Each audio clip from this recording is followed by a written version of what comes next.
Bonjour tout le monde. Pour, Salut Dalil. salut Léandre, comment tu vas? Ça va bien et toi? Moi, ça va, tranquille, tranquille. Et C'est vrai. bonjour tout le monde parce que si vous nous écoutez sur Spotify, sachez que nous sommes en direct sur Twitch actuellement. Voilà, on s'est dit pour fêter cette fin d'année, on ferait un petit test d'un petit direct sur Twitch. Donc nous sommes en direct et nous avons déjà des gens dans le chat. Donc bonjour tout le monde dans le chat. Bonjour le chat. Et donc, Amiral Brony, merci pour ces compliments sur le minuteur. C'est moi-même qui l'ai fait. Et donc, voilà, on s'est dit, bon, ben, année 2020, il fallait quand même vous dire au revoir, hein, vu qu'on avait un peu arrêté de manière assez Abrupte. bizarre les podcasts. Mais donc, Ouais, ouais, c'était compliqué, hein. ouais, La fin, là. Enfin bref. il y avait des histoires de quarantaine, etc. Donc, voilà, on s'est dit, on va quand même dire au revoir à nos chers abonnés avec un petit live des familles. Bah ouais, et puis ça fait plaisir de retravailler sur une émission, de reparler de nos kiffs, de retourner l'année 2020. Mais comment nous allons faire, mon cher Léandre? Mais très bonne question, mon ami Dalil. Ben, on s'est dit, écoute, voilà, on va faire un peu une cérémonie award, on va dire, les awards du podcast, en style rétroviseur, hein, rétrospective même, je dirais. Et donc on s'est dit, on va chacun choisir notre film préféré, notre série préférée, notre album préféré et aussi notre BD slash comics préféré de l'année 2020. Alors je vois que le chat est un peu en retard, mais bon, c'est pas grave, on va faire avec. Et donc voilà, on a chacun choisi notre top dans chaque catégorie. Et alors on s'est dit aussi, vu que 2020 c'était quand même une belle année de merde, on allait terminer avec nos flops de l'année. Et là on vous a fait un petit melting pot de tout. Et ça, ce sera pour la fin de ce live. Bah, du coup, rentrons directement dans le vif du sujet, non? Alors avant tout ça, Ah, vas-y. je signale à nos chers téléspectateurs, enfin non, Twitch spectateurs, qu'ils peuvent aller sur notre Instagram qui se trouve dans le chat que je viens de mettre à l'instant pour aller répondre à nos stories car on leur demande aussi à eux leur choix de films, séries, BD et albums de l'année. Donc à la fin de cette émission, on ira voir un peu vos sélections. Donc en effet, on va commencer avec les séries. Et je pense que c'est toi qui commences d'ailleurs avec ton choix. On va essayer de vous proposer des petites bandes annonces. C'est ça aussi la beauté d'Internet, en espérant que cette chaîne ne soit pas bannie à tout jamais pour cette erreur. Est-ce que tu veux introduire un peu ou est-ce qu'on introduit avec la bande annonce? Non, on l'introduit avec la bande-annonce, hein. Ce sera plus chill comme ça. Allez, c'est parti. We lay my love and I I have a story. beneath the weeping willow. A ghost story.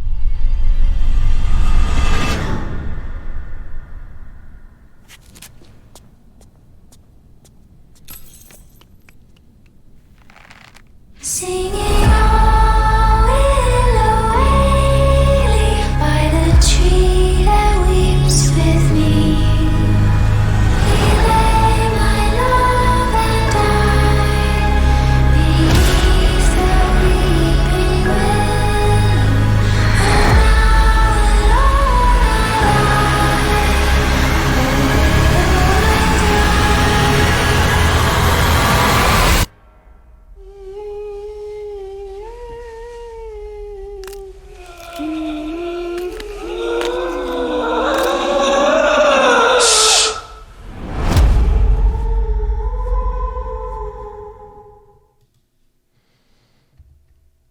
Et donc voilà, Dalil, tu nous proposes une petite série d'horreur.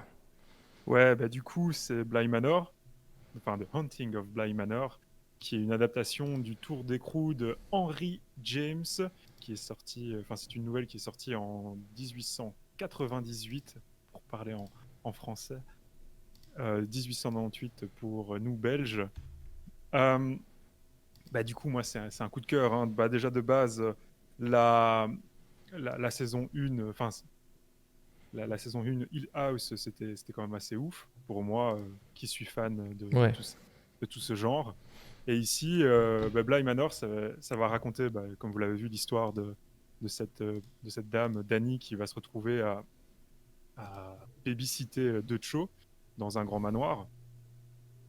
Et je m'attendais à une histoire un peu, comment dire, comme Hill House, tu vois, le même feeling, en mode, ouais.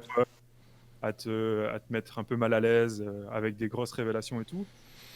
Mais là, je t'avouerai que j'ai été un peu décontenancé, mais dans le bon sens du terme. C'est-à-dire que cette série, elle va rendre hommage au style gothique, donc avec toutes ces histoires de fantômes et de maisons abandonnées, et enfin de maisons hantées plutôt. Et ça me fait plaisir de voir plutôt adapter ce style dans l'écran, quoi, Ouais, évidemment. visuel.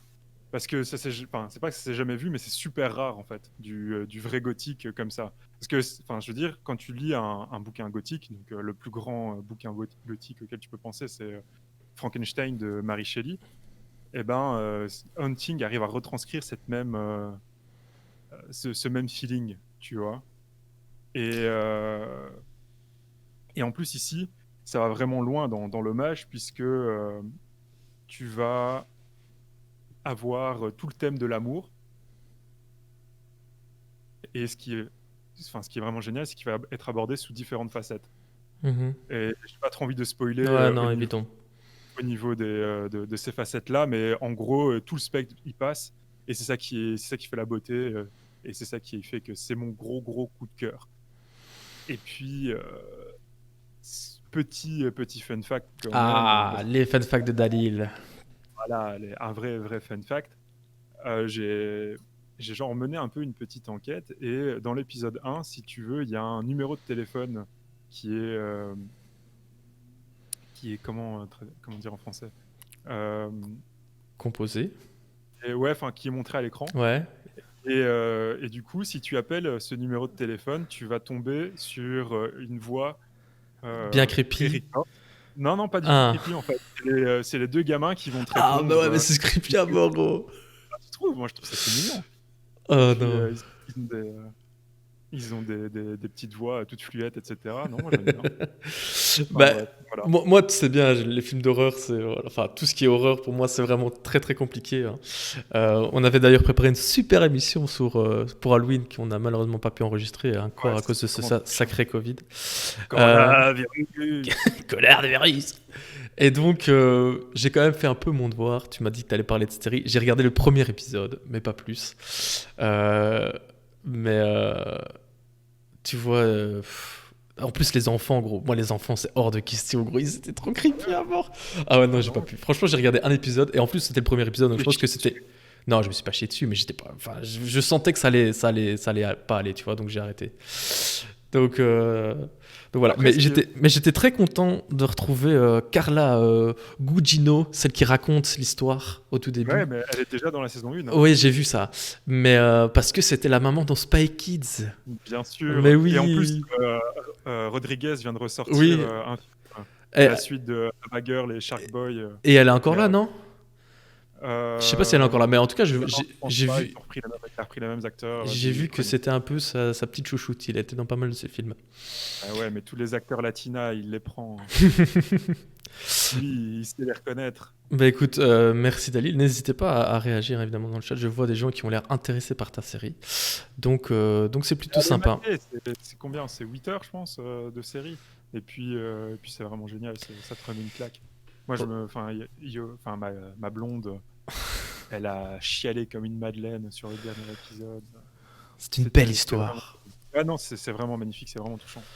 Bah écoute, merci pour ce petit choix. Je vais prendre une autre approche à ma série préférée. On reste chez nos amis de Netflix parce qu'ils sont trop forts. On en reviendra parce qu'on s'est bien rendu compte que beaucoup de nos choix étaient liés évidemment à la plateforme de streaming. Et donc moi, on va partir un peu dans un autre style. 5 seconds remaining in regulation. The inbound.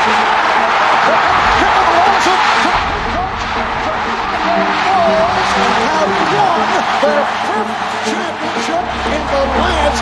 7 years. As hundreds of thousands of fans cheered the Bulls, the drama of what will happen to this great dynasty was apparent to all. This will be Phil's last year as the coach of the Bulls. At the conclusion of the year, we'll look towards the future. After the 5th championship, we realized, other than Michael, the rest of the guys were probably at the end of their high productive years. And we realized maybe this was the time to do a rebuild and not try to win its 6th championship. The game's over. Have a sense of respect for the people who have laid the groundwork so that you can be a profitable organization. Can the Bulls keep this team together? Is there any doubt that Michael will come back? I just kept hearing this over and over again, and I was just getting irritated, like we were winning. Michael Jordan's the only player that could ever turn it on and off, and he never freaking turned it off. It just didn't seem real. There was none other like him. His balance, his footwork. We felt like we were the greatest team ever. You have to wonder why Michael Jordan, who is surely the most popular player in our time, would be, in effect, driven out of professional basketball. We're entitled to defend what we have until we lose it. The only question, how long can it last?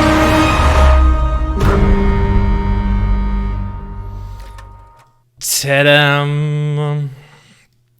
Donc voilà, un peu moins d'horreur. Enfin, ça dépend pour qui, hein, vous me direz. Si vous êtes un supporter des années Michael d'une équipe rivale, c'est peut-être un peu une horreur pour vous de revoir cette série. Mais donc voilà, moi j'ai décidé de partir sur The Last Dance, le documentaire légendaire sur les Chicago Bulls de Michael Jordan. Donc, qui ont été diffusés sur ESPN en plein lockdown international, donc qui a profité de toute cette situation pour vraiment faire le buzz énorme. Et donc voilà, moi j'ai choisi, donc on se focus évidemment sur les Chicago Bulls à l'aube de leur dernière saison entre guillemets avec toute la clique. Et donc on a des images d'archives incroyables, etc. Donc nous deux, Dalil, on aime le basket, donc évidemment ça nous a parlé. Ouais, de dingue. Mais en plus, je sais pas si tu as vu ça, mais c'est le documentaire ESPN qui a été le plus maté de toute l'histoire. De tous les documentaires. Ouais. En effet, ouais. Et donc je pense que Netflix, ils ont bien senti le filon aussi, hein, vu que eux, les documentaires, ils gèrent bien aussi. Donc ils ont repris les droits pour balancer tout ça à l'international. Et vu que les Chicago Bulls de Jordan, c'est vraiment un phénomène international, évidemment, le succès a été aussi au rendez-vous hors États-Unis, quoi. Mais j'ai pas forcément l'impression qu'il faut vraiment être un gros fan de basket pour apprécier la série aussi, tu vois. Non, mais qu'elle est super bien ficelée, t'es ouf ou quoi? T'as vu comment les épisodes ils sont réalisés? C'est d'une vraie série, quoi. Il y a des vrais dramas, quoi. Ah mais ouais, de dingue. Mais surtout, ils ont pris les meilleurs aussi. Enfin, je veux dire, t'as Rodney qui est là dans quasiment tous les épisodes. Ah, ils ont pris les personnages qui étaient en couleur, évidemment.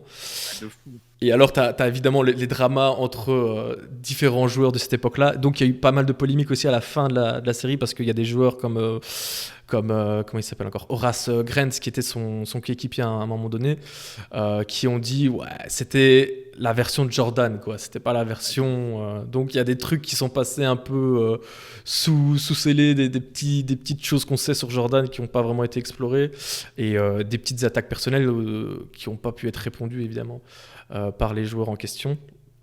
Mais tu le sens dans tous les... Oui, évidemment. Tu sens qu'il y a des non-dits et que parfois... Enfin, moi, ce qui m'a vraiment marqué, c'est le côté où on te fait passer Jordan pour un ange, tu vois, dur, mais un vrai ange, alors que c'était une crapule, tu vois. Tu vois, il y a quand même cette histoire avec Steve Kerr où lui a quand même mis un gros coup de poing dans la gueule à un entraînement et on le fait passer en mode c'était une petite chamaillerie entre collègues, quoi, tu vois. mais sinon, ouais, évidemment, c'est incroyable. Et donc, c'est Michael Tollin qui produit ça. Et donc, Michael Tollin, c'est le producteur de Coach Carter, d'où la petite touch, évidemment, qui était très agréable. Et alors, aussi, une petite side note, ESPN a déjà choisi sa prochaine série docu sur un athlète de haut niveau, et ce sera sur Tom Brady. Et ça sortira en 2021. Et donc, moi, je suis aux anges. Tu t'en doutes bien. Tom Brady, évidemment, le plus grand joueur de football américain de tous les temps. Olé. Olé. Comme ça, le gars, il lâche ça. tranquille. Bah oui, bah écoute, je pense que voilà, n'hésitez pas, c'est aussi encore une fois sur Netflix, The Last Dance, si vous aimez bien le basket ou si vous aimez bien les dramas même, on vous le conseille, ça va assez vite aussi.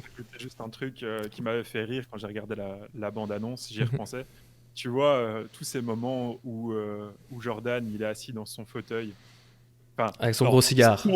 Dans son fauteuil. En gros, si tu veux, Jordan, il voulait pas filmer chez lui pour des raisons privées. Et donc, du coup, ESPN a fait un tour de rue, quoi, je sais plus où ils avaient tourné. Je pense que c'était en Virginie ou un truc du style. Donc, ils ont fait un tour du quartier pour trouver une baraque pour mener toute l'interview et que ça passe bien. Genre le mec a pas une baraque pour faire ça, quoi. Non, il voulait pas. En fait, il voulait pas parce que sinon les gens allaient savoir où il est quand même chelou comme mec. Hein. Ah ouais, de dingue, mec. Mais c'est pour ça qu'on l'aime, en fait. Oui, tout à fait. C'est un mème vivant, celui-là. Mais tu vois, nous, on n'était pas nés quand il a eu ces belles années. Enfin, si, mais pas assez pour regarder le basket, etc. Ouais. Et quand tu regardes les images, quand il vient à Paris et tout, tu te dis, mais c'est la folie, quoi. C'est la folie totale, mec. J'ai jamais vu ça. Même LeBron, il a pris ça. Non, clairement pas. Ben voilà, donc ça, c'était nos 2 petits coups de cœur. Mais alors, évidemment, ne vous inquiétez pas, on vous a prévu une petite sélection en plus. Et alors, coup du sort, je vois Baba Kush qui propose dans le chat de regarder Alice in Borderland. Eh bien, mon gros... C'est magnifique. Oh là là. C'est magnifique. C'est magnifique. Et donc ça, c'est ton autre petit coup de cœur, Dalil. Donc on va en parler vite fait, évidemment. On va pas refaire. Ouais, on va pas refaire le truc. Ouais. J'ai pas vraiment de grosses infos là-dessus, mais je voulais juste en discuter parce que c'est sorti récemment. Alice in Borderland, je pense que ça a même pas un mois, et je l'ai bouffé en 2 jours, je pense. C'était vraiment trop dingue. Enfin, je veux dire, c'est la première fois qu'une adaptation d'un manga est juste dingue. Mais genre, elle est parfaite. Je connaissais pas du tout le manga, et c'est la première fois que j'ai envie de lire le manga jusqu'à, enfin, tu sais, les adaptations. Ouais, évidemment. C'est assez chaud. Il y a beaucoup de choses qui changent, etc. Mais là, c'était juste dingue. Et donc dingue. Encore une fois sur Netflix. Et on enchaîne avec une autre série Netflix. Oh là là, on va croire qu'on est sponsorisé par Netflix ici. Hein. Si seulement. Donnez des arguments. Unorthodox, évidemment, la série, j'ai l'impression que c'est la série la plus adulée de l'année au niveau de la critique. Vraiment, ça a été adoré par tout le monde. C'est très court, c'est que 4 épisodes, hein, c'est une mini-série. Ouais, c'est une mini-série. Je sais pas si tu l'as maté. Non, j'ai pas maté, moi. Bah, en gros, c'est tiré d'une mémoire d'une juive hassidique qui s'est émancipée. Et en fait, ce qui est vraiment génial, c'est que c'est la première fois qu'on rentre dans cette communauté, tu vois, parce que c'est vraiment une communauté très fermée qui s'ouvre. Donc, en gros, tu sais pas trop comment ça se passe dans ces communautés-là, tu vois, parce qu'ils règlent tout à leur façon, comme tu peux le voir dans la série. Mm-hmm. Et alors, moi, ce que je conseille, c'est quand vous avez si vous matez cette série, parce que il faut regarder ça juste pour la culture, il faut le mater. Il faut aussi regarder je t'en avais parlé, le YouTuber qui s'amuse à aller dans des communautés. Oui, tu m'en avais parlé. Oui. Et à discuter simplement avec elle, tu vois. Et je trouve que si tu fais la moyenne des deux, parce que la série est vraiment extrême dans un côté, je veux dire, c'est d'une fille qui a pas de voix, qui est complètement... Une crise identitaire, ouais. Ouais, voilà, c'est ça, qui est complètement en crise, qui est opprimée par sa culture, qui veut plus du tout s'adonner à ça, et qui essaie de partir de tout ça. Et puis tu vas voir le documentaire de c'est Peter Sanantello. Il faudrait, si tu sais, aller checker, mettre un lien. Attends. Je sais pas. Moi, en attendant, je discute de ce mec. Vas-y. Du coup, t'as laissé le jeu de... Attends, ouais, c'est ce que j'allais dire. Alors ne faites pas un don à l'armée du salut. Ce n'est plus... C'est fermé, enfin, non ? je pense que c'est fermé, de toute façon, oui. Vas-y, continue un peu. Je vais d'abord régler ça et puis j'irai chercher ton YouTube. Ouais, ça va, t'inquiète. Du coup, ce mec, il s'amuse à aller... moi, je vais le chercher. Vas-y. Et tout en live, c'est à la bonne fois. Mais oui, entre nous, on est entre amis. Du coup, voilà. Mais ce mec, en gros, s'amuse à aller dans les communautés. Et là, il a été chez les juifs hassidiques parce qu'ils l'ont contacté. pour un peu redorer le blason. Et du coup, c'est super intéressant de voir ces gens s'ouvrir enfin, puisque eux n'ont pas accès à Internet. Enfin, ils ne veulent pas avoir accès à Internet, ils ne veulent pas avoir accès à la télé, ils veulent avoir accès à rien du tout en fait, juste le contact rapproché. Et du coup, c'est une série docu en 3 épisodes sur YouTube. Je mets le lien du premier épisode dans le chat. Et puis voilà, c'est super intéressant. C'est qu'en anglais par contre, donc c'est les anglophobes. Je suis désolé. Sorry. Mais je vous conseille aussi de regarder ça après avoir maté la série Unorthodox sur Netflix. Yes. Et enfin, Upload. Donc là, on n'est plus chez Netflix, on est chez nos amis de Jeff Bezos, Amazon Prime. On en avait déjà parlé dans un épisode de notre super podcast. Et donc, j'en profite évidemment, un petit point d'exclamation Spotify dans le chat. Boum, voilà notre podcast disponible pour tous. Et donc, on en a déjà parlé.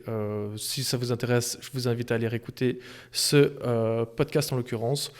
Voilà, il n'y a pas vraiment grand-chose à rajouter. C'est vraiment une série très très bien construite. Disons que moi, j'allais prendre cette série-là, mais bon, comme on en a parlé dans le podcast, je voulais pas non plus. Ouais, donc c'était ton choix de série de l'année. Ah ouais, mon choix de série de l'année. Enfin, je veux dire, c'est la plus grosse claque que je me suis pris cette année, mis à part la saison 2 de Mandalorian. Oui, mais justement, j'allais dire. Mais avant, c'est vrai qu'en fait, Upload, moi j'ai envie de dire que c'est peut-être ma plus belle surprise de l'année parce que j'y allais sans vraiment rien attendre de regarder cette série-là. Même avec le pitch et tout, je me dis ça peut être sympa, mais sans plus. Et franchement, j'ai été vraiment surpris de la qualité de la construction et de la qualité de l'écriture de la série. Donc, n'hésitez pas à aller voir ça. Et donc, évidemment, il faut peut-être préciser que le choix premier de nos séries était toutes les deux des saisons 2. Et donc, on a fait le choix de ne pas parler de séries qui existaient déjà avant. Donc, toi, c'était The Mandalorian saison 2 et moi, c'était The Boys saison 2. Et donc, pour éviter toute histoire de spoil, nous n'allons pas en parler, mais nous vous invitons évidemment à aller checker ces séries si ce n'est pas déjà fait. Est-ce qu'on passerait pas à la suite ? Ouais, on passe à la suite. Je m'assure qu'on n'a rien oublié. Si, on en a oublié une, mais ça c'est toi. Non, ça.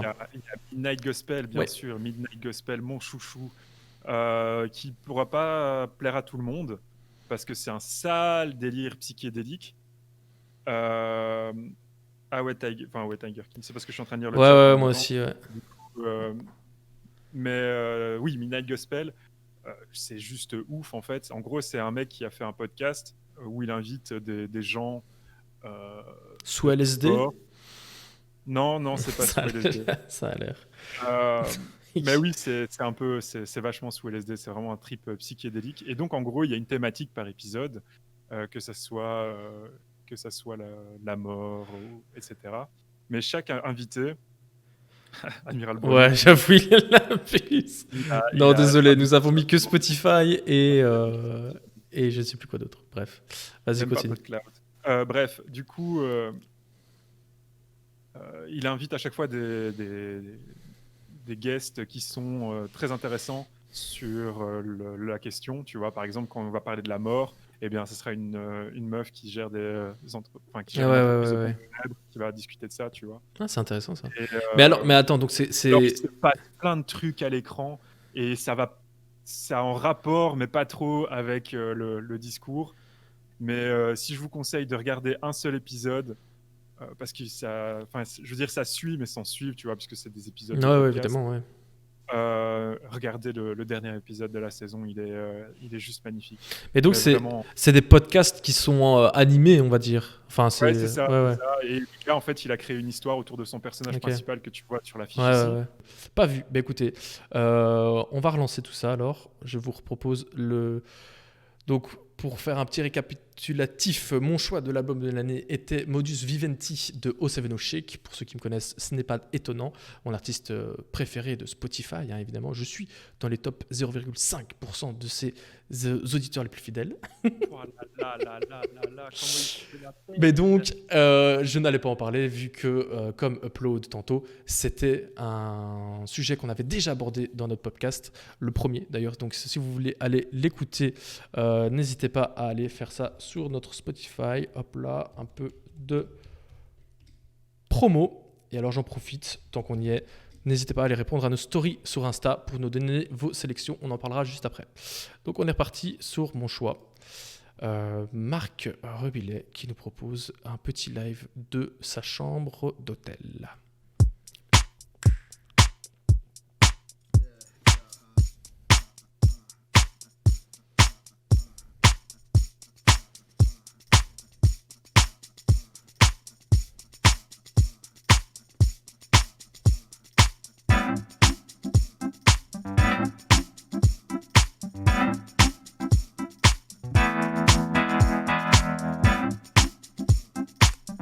Marc, si tu écoutes ça, s'il te plaît, ne nous strike pas, évidemment.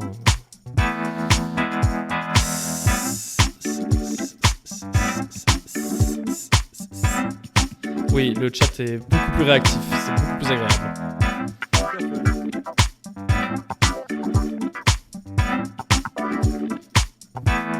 Très beau peignoir.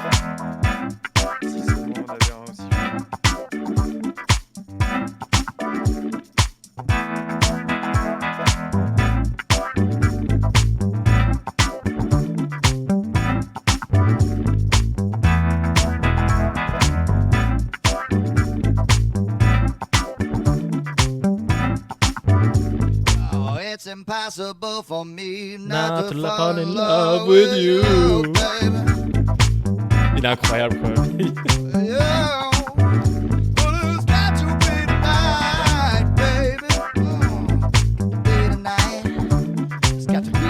Avec son énorme veine en plus.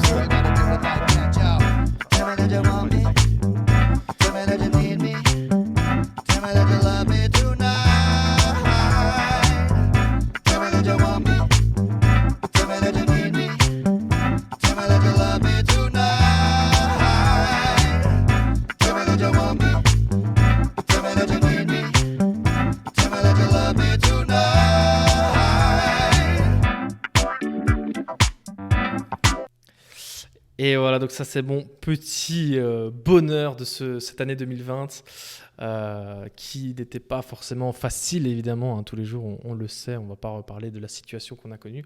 Mais donc il faut savoir que Marc Rebillet c'est un artiste franco-américain, il est basé à New York. Et donc, il n'est pas nouveau. Hein. Ça fait depuis 2016 qu'il fait des petites vidéos. En 2017, il commençait déjà à faire le buzz sur Facebook, à créer une petite communauté plutôt sympathique.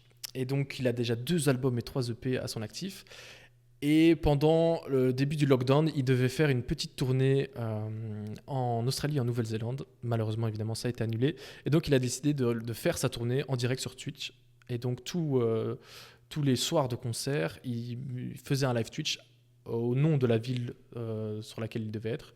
Et donc, il a fait le buzz de ouf, évidemment, avec ça. Et puis, il a commencé à faire ses lives non-stop sur Twitch pour égayer un peu nos journées un peu moroses.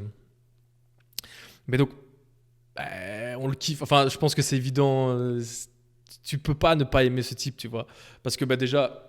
la musique, à la rigueur, tu vois, si c'est pas ton style, c'est pas ton style. Mais le personnage, il est là, robe de nuit, des fois, il est en caleçon, il fait de l'impro tout le temps et il dit, je me balade dans la rue, je regarde 2-3 trucs et puis j'écris un texte. Mais des fois, des textes assez, let me be. Enfin bref, on va pas. Hein. Mais bon, voilà. Donc, Marc Rebillet, n'hésitez pas à aller checker tout ce qu'il fait sur les réseaux. Plus, hein. Il va venir ici en Europe.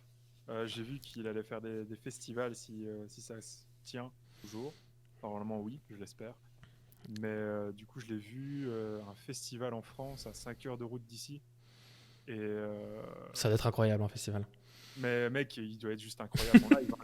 J'ai vu son live d'Amsterdam où il commence en peignoir et il termine par faire un striptease sur sa table de DJ. Et il termine en slip à danser devant je sais plus combien de personnes. C'était genre une petite salle, mais tout le monde c'était plein à craquer, quoi. Et c'est juste insane, quoi. Ça te met de bonne humeur directement. Ouais, à fond. Bouger ton boule dans tous les sens. Et attends, le gars, il a mis le Fuego à un resto comme le Starbucks aux États-Unis, gros. C'est incroyable, c'est incroyable. Ah putain, il va être à Dour, sérieux ? Je ne sais pas, c'est une information du chat à vérifier. Dalil, tu es le fact-checker. Non, pas du tout.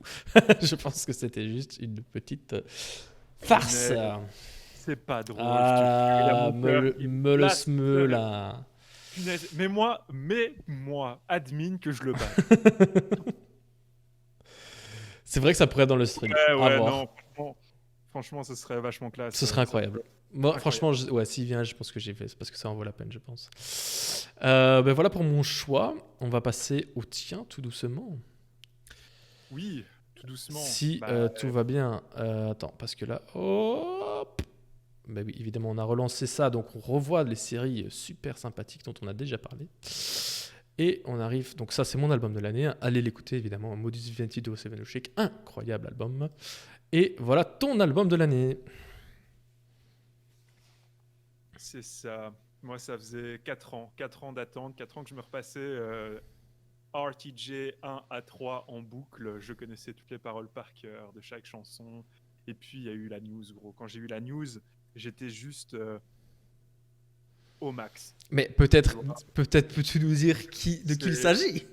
Run the Juice, de l'album, leur 4e album studio, donc RTJ numéro 4, Motherfucker. Et ça balance du lourd. Hein. Enfin, ça balance pas mal. Pour ceux qui ne connaissent pas un peu Run the Juice, c'est un groupe de 2 personnes. Killer Mike, qui est le gros black américain, et EIP, qui est un latino. Ils sont tous les deux nés dans les années 70, c'est 1975, et du coup, ils ne pensaient pas qu'ils allaient... percer, quoi, parce qu'ils sont un peu vieux quand ils ont commencé leur carrière. Ton choix est validé dans le chat. Hein. Et là, mec, le RTJ4, il commence... c'est quoi encore la chanson de base? Je me souviens plus du titre.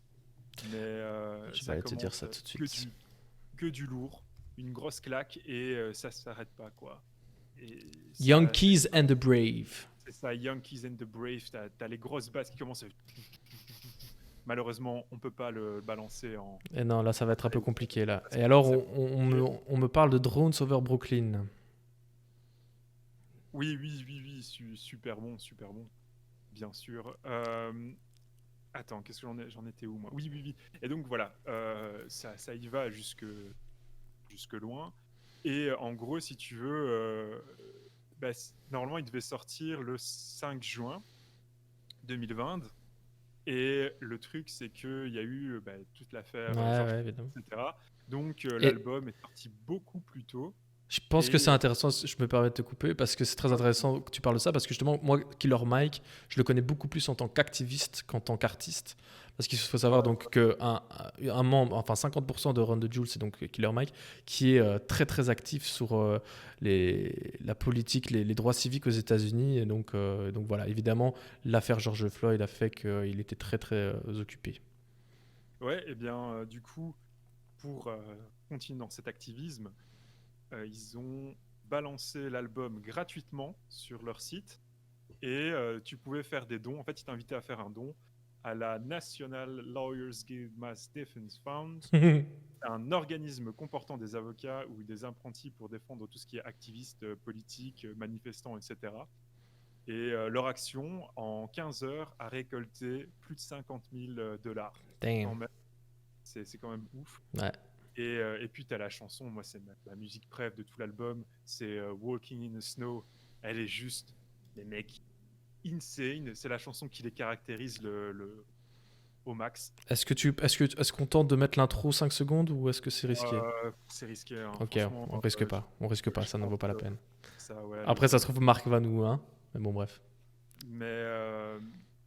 Mais du coup, ça les caractérise tellement, que ça soit dans le beat, que ça soit dans le flow, que ça soit partout, en fait. Dans tous les stades, l'écriture, gros, elle est juste insane. Et en gros, la chanson, elle va aborder tous les problèmes sociétaux, enfin, pas mal de problèmes sociétaux aux États-Unis, et notamment tout ce qui est violence policière et asservissement des classes populaires, ouais, parce que pour eux, ils ont toujours fait ça, le clash des gens qui se font de l'argent sur les gens qui travaillent. Et alors là, quand t'as le I Can Breathe Ouais. dans la chanson qui te frappe comme une grosse claque dans ta face, t'as juste envie de crier papa, et t'es juste au max, quoi. Moi, ça m'a fait kiffer mais franchement, en gros, quand je l'ai entendu la première fois, mais la claque, j'étais là, mais il a pas osé. Puis, Bah, si, le connaissant, oui, c'est pas. tu vois, quand tu les connais, tu te dis. Ouais. Bah écoute, avant de passer à nos autres petites sélections, je propose d'aller faire un petit tour sur notre Instagram. Alors, c'est vrai qu'on a oublié de parler on a oublié de regarder vos choix de séries. On a Shameless de Meulesman, mais en effet, c'est vrai que ça date un peu plus. De Mandalorian et Dark aussi. C'est vrai que Dark, moi j'ai découvert ça cette année. La dernière saison est sortie en 2020, en effet. Plutôt sympathique, mais il faut s'accrocher quand même. Hein. Et donc, on est à la musique. On a, j'en profite, Babacush dans le chat qui nous propose Zola avec l'album Survie. On a ici Max qui nous propose La menace fantôme de Frisk Orleans. On va en parler tout de suite. On a Hamilton de Music Hall. Pourquoi pas dans un autre style. On a... franchement, je vous conseille aussi le Music Hall. Ah oui, Hamilton, c'est vrai qu'on aurait pu en parler. Hein, mais ça date un peu plus. Mais il vient d'être mis sur les réseaux, on va dire. Et alors, on a C'est la vie, noveliste de Louis de François. Et alors, on a aussi Osman qui nous propose Adios Bahamas du regretté Népal. Rest in Power, évidemment. Mixtape de Don Dada. Oui, tout à fait. Bah, écoute, Cure d'Intox, c'est une magnifique passe décisive que tu me fais là. Parce que on a aussi profité de cette super année 2020 pour des gros projets rap. Évidemment, Stamina avec Dinos, qui est un petit chouchou. On a Don Dada Mixtape Volume 1, que je suis en train de signer tous les jours. Juste incroyable, ce projet. On a Laylo qui nous a sorti Trinity. On a La menace fantôme de Frisk Orleans, évidemment, hein, le rappeur préféré de tes grands-parents. Et Damso aussi qui nous a sorti un petit Q-Alf qui a été assez mitigé. Moi, j'ai vraiment apprécié le projet, mais voilà, je comprends que ça puisse être discuté, on va dire. Donc, une grosse année pour le rap français, en tout cas. Il y a aussi Eminem qui a sorti son album Deluxe il n'y a pas longtemps, là. Franchement, ça fait du bien de réécouter du Eminem. Du Eminem parce que ces derniers projets c'était pas ça, quoi. Toi, je sais que Dalil, toi Eminem c'est fini pour toi. Ouais, pour moi c'est fini. Je suis désolé. Il peut faire ce qu'il veut, mais je préfère en tant que producteur et qui fasse la nouvelle jeunesse, quoi, la relève. Eh ben moi je vous conseille quand même d'aller écouter, de donner une chance à Eminem, d'aller écouter Song to be Murdered by Deluxe. C'est vraiment un très bon album. N'hésitez pas dans le chat à nous proposer quelques albums avant qu'on passe à la suite. Je propose qu'on parle Eminem, c'est un peu dur. Québécois. Toujours vivant. Toujours le mot. Enfin, ouais, mais je pense que le constat est partagé de Eminem, c'est un peu compliqué à écouter maintenant. Mais je vous assure encore une fois, moi aussi je pensais ça, mais son dernier album était vraiment très sympathique. Alors, on va passer à une catégorie un peu moins mainstream, on va dire, hein, mais qui nous tenait à cœur quand même. Et donc, on va parler des BD / comics / manga, tout ça, quoi. Moi, je vous propose une petite BD qui a même une bande-annonce. Ah ouais, juste, c'est vrai. Et oui, c'est vrai. Donc voilà, je vous propose de découvrir ça tout de suite. Ramirez, le pire assassin que le Mexique ait jamais connu. Impitoyable, increvable, un fantôme. Personne ne sait à quoi il ressemble, pas même les hommes pour qui il travaille. Malheureusement pour eux, Ramirez les a trahis et il s'est bien planqué. Les hommes du cartel sont sur les nerfs, ouais. Si l'un d'eux tombe sur lui, il flinguera ce fumier.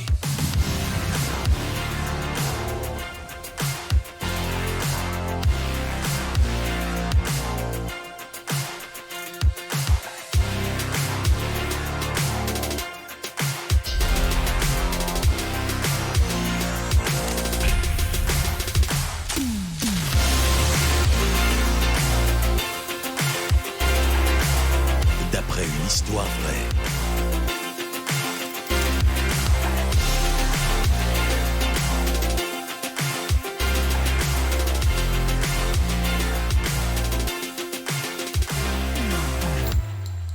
Victor Hugo, j'avais pas. La nouvelle série des éditions Glénat.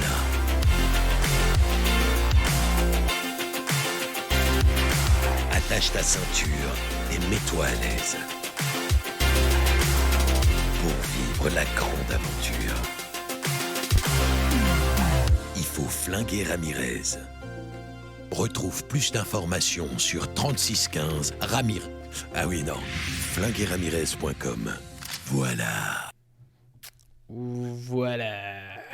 Donc, mon petit choix de BD. Donc, ne vous étonnez pas de la date parce que je vais bien parler de Il faut flinguer Ramirez, tome 2. Et oui, là, on a un peu triché, hein, mais il fallait qu'on parle de Il faut flinguer Ramirez, qui est vraiment une série un peu coup de cœur du podcast, hein, qui est partagée d'ailleurs dans le chat. Je vois qu'on est emballé à l'idée de parler de Il faut flinguer Ramirez. Bah, je ne veux pas vous refaire la story, hein, parce qu'on en parle un peu, on vient de le voir. Mais pourquoi ? Alors déjà, si cette série vous donne une petite vibe de film ou de série ou d'animation, c'est tout à fait normal. Parce que c'est notre cher ami Nicolas Petribo qui est derrière ce petit bijou, qui est donc un illustrateur et un concept designer, qui a taffé pour plein de trucs avant de se lancer dans la BD. Il a taffé dans l'animation, dans la 3D, dans les jeux vidéo. Il a taffé pour Dishonored 2, il a taffé sur Kung Fu Panda, sur Fast and Furious. Enfin, le mec a fait son petit bout de chemin avant de se lancer dans son rêve de gosse, qui était de créer une BD. Et donc, d'où lui est venue cette idée de faire... il avait déjà fait un spin-off d'une BD à succès. Et là, il a vraiment créé son petit chouchou qui était Il faut flinguer Ramirez 2, qui a vraiment une vibes très film. C'est vrai, tu sens vraiment la cinématographie derrière la BD, avec des passages... c'est vraiment un concept en fait. Je sais qu'on en parlait justement avec Dali juste avant. Vous avez des moments où vous avez des doubles pages entières où c'est juste des pubs. Et donc vous vous dites, mais qu'est-ce que c'est que ça ? Mais en fait, ça fait partie de l'histoire voilà. Je ne vais pas trop en dire parce que j'ai peur de spoiler. Enfin, les pubs, moi, les pubs, c'est ce qui m'a un peu rebuté dans le volume 2. Je t'avouerai, hein, parce que parfois j'ai juste envie de savoir. Tu vois, Ouais, bah moi, des fois, les pubs, je les passe, hein, clairement. C'est comme des vraies pubs, quoi. Tu vois, tu les passes. Ouais, voilà, c'est ça, tu les passes réellement. Et bref, et du coup, c'est pas toi, moi, Ramirez, personne en fait m'attendait, donc je vais reprendre depuis le début. Rebelote, on fait comme si j'avais rien dit. J'ai eu des sources. Des BD, des mangas, etc. Mais en gros, Glénat, il croyait pas trop. Bah oui, je me doute. Au début, ils se sont dit, ouais, c'est bien, mais sans plus, quoi. Et au début, la série, elle devait faire que 2 tomes. Donc normalement, ça aurait dû être fini maintenant. Ouais, mais spoiler alerte, ce n'est pas le cas. Spoiler alerte, non, c'est pas le cas, puisque après, t'as comment on appelle ça encore, l'attaché Glénat qui vient faire la pub pour les prochaines sorties, etc. Et donc il a dû proposer à ma source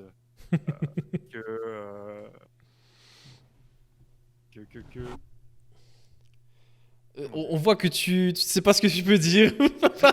J'essaie d'aller au but. Hein. Donc il a proposé à ma source donc l'acte 2 en disant ça va se terminer en 3 actes. Et puis le gars il dit non mais tu m'avais dit que ça allait se terminer en 2 actes. Il me dit ouais mais non je t'ai jamais dit ça, ça a toujours été 3 actes depuis le début, etc. Mais du coup ça a été un succès mais vraiment incroyable. Pour une BD, on parle vraiment de chiffres affolants. Ouais non c'est vraiment dingue. Ça s'était plus vendu comme ça depuis les Spirou, hein, on va pas se mentir. C'est vraiment dingue le nombre de personnes qui l'ont acheté. Bon, c'est pas aussi dingue que l'Astérix ou ce genre de choses. Oui, bah oui. Les ventes, elles se comptent en millions d'exemplaires. C'est juste waouh. dit après tout ce temps. Mais quand même, franchement, il faut flinguer Ramirez. Enfin voilà, moi c'est un petit kiff que j'ai eu dans le premier tome. Et le second tome, je suis en train de le lire. J'ai pas encore terminé. Je le déguste. Mais il est toujours aussi bon. Hein, il faut pas. Bah, Juste que le pub, moi, dans le storytelling, etc., j'ai préféré le 2 au 1. Maintenant, comme on en a parlé, j'ai l'impression qu'ils se perdent un peu dans la fin du 2. Et tu dis, le gars, il sent que ça fonctionne, donc il a envie de traîner un peu, et c'est dangereux. Il est sur une pente glissante, en espérant qu'il ne se plante pas. On verra bien ce que donnera le 3, en espérant que ce soit la fin, parce qu'il ne faut pas non plus exagérer, évidemment. Ouais, mais déjà là, comme ça, je sens un peu qu'il tire. Ouais, ça commence, mais c'était plutôt agréable.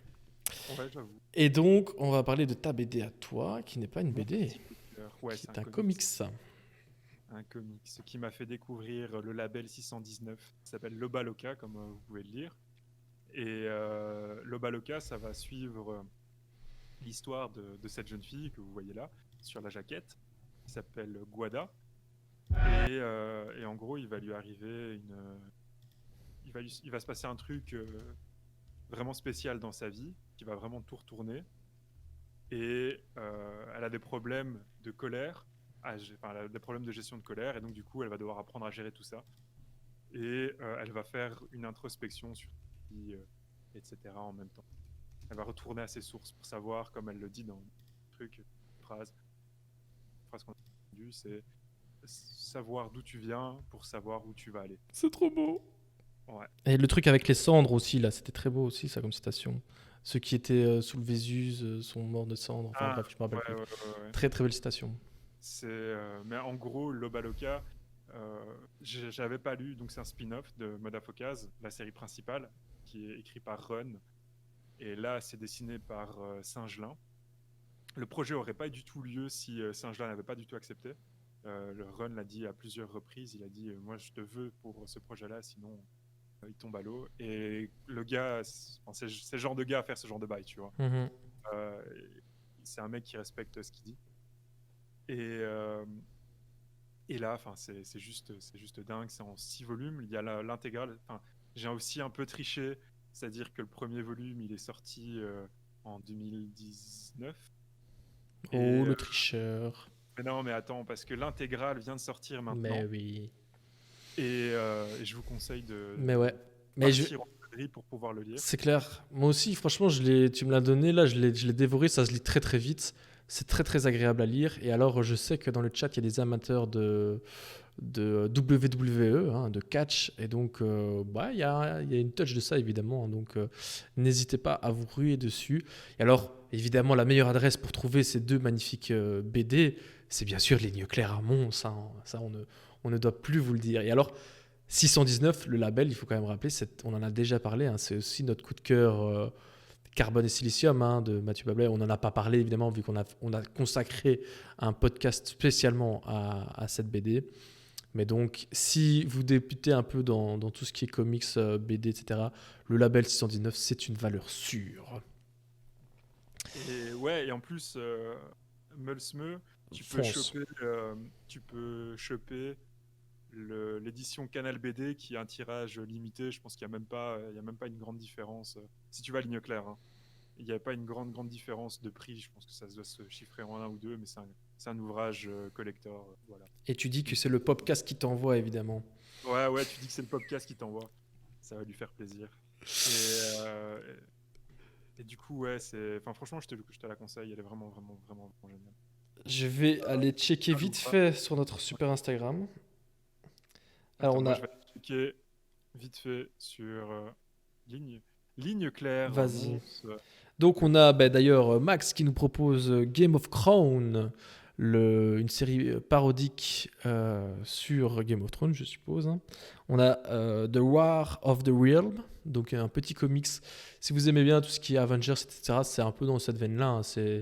Bon, Dali, c'est toi l'expert comics, mais j'espère ne pas dire de bêtises. C'est le plus gros crossover c'est un des gros crossovers de 2020 qui vient de sortir. Mm-hmm. Donc en gros, l'année a commencé. Elle commence par quoi? Par foutre le dawa dans tout l'univers Marvel. Et Ouais, franchement, il était vraiment plaisant à lire. J'ai bien kiffé. Ça tire un peu en longueur. Ouais, Si tu lis que la trame principale avec les 1 et les 1.5, c'est suffisant, quoi. Ouais, moi j'ai essayé un peu et je trouvais que c'était un peu long aussi. Je le tape le nom dans le chat, ainsi vous l'avez. Et alors on a aussi François qui nous propose Tokyo Ghost. Je suppose que c'est un manga, mais je ne connais pas malheureusement. Ouais, c'est un manga. Du coup, putain, elle est où l'intégrale? L'intégrale est à 19,90€. C'est offert ça c'est offert. En sachant que si tu prenais... Ah ouais, c'est vrai, il y a ça aussi. Ouais, non, c'est 19,90€. Mais il n'y a pas l'édition collector. Je pense qu'elle doit coûter un peu plus cher. Bah ouais, mais c'est un bon petit cadeau. Allez, on se fait un petit plaisir en cette fin d'année. Tout le monde l'a bien mérité. Bah écoute, Dali, je te propose de passer au film. Qu'est-ce que t'en dis? Bah bien sûr, on y va. Allez, on y va. Et alors, les films ont évidemment... Qui dit film dit bande-annonce. C'est parti, mon kiki. How you doing, Holly? How's it going? Howard. Good Pesach out. All right, Larry, you're a Jew again. Welcome back.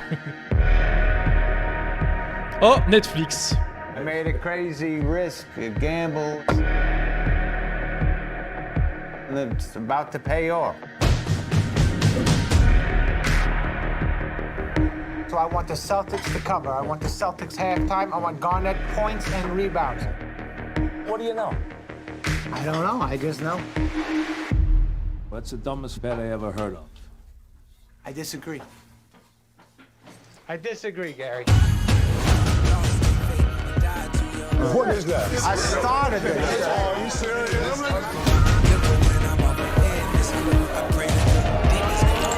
You're taking my money all over town, placing bets. I'm having very serious second thoughts. Are you serious right now? Is it too late? Howard, where's the money right now? Howard, got my money? Howard! What do you think? I'm done. That means nothing. It meant nothing. Please. Give me another shot. You like to win, right? This is no different than that. Black June power. This is my way. Oh, on va éviter de se faire strike. J'avais oublié qu'il y avait une petite musique de notre ami The Weeknd. Qui apparaît d'ailleurs dans le film. Petit spoiler. Et donc, je voyais pendant la bande-annonce, pour revenir vite fait, on nous proposait quand même Bonne Parish en BD. Donc, si ça vous intéresse, n'hésitez pas à... C'était vraiment cool aussi au niveau du dessin surtout. Et enfin, même de l'histoire. Si vous aimez toutes les histoires de mafieux, ça reprend tout ça.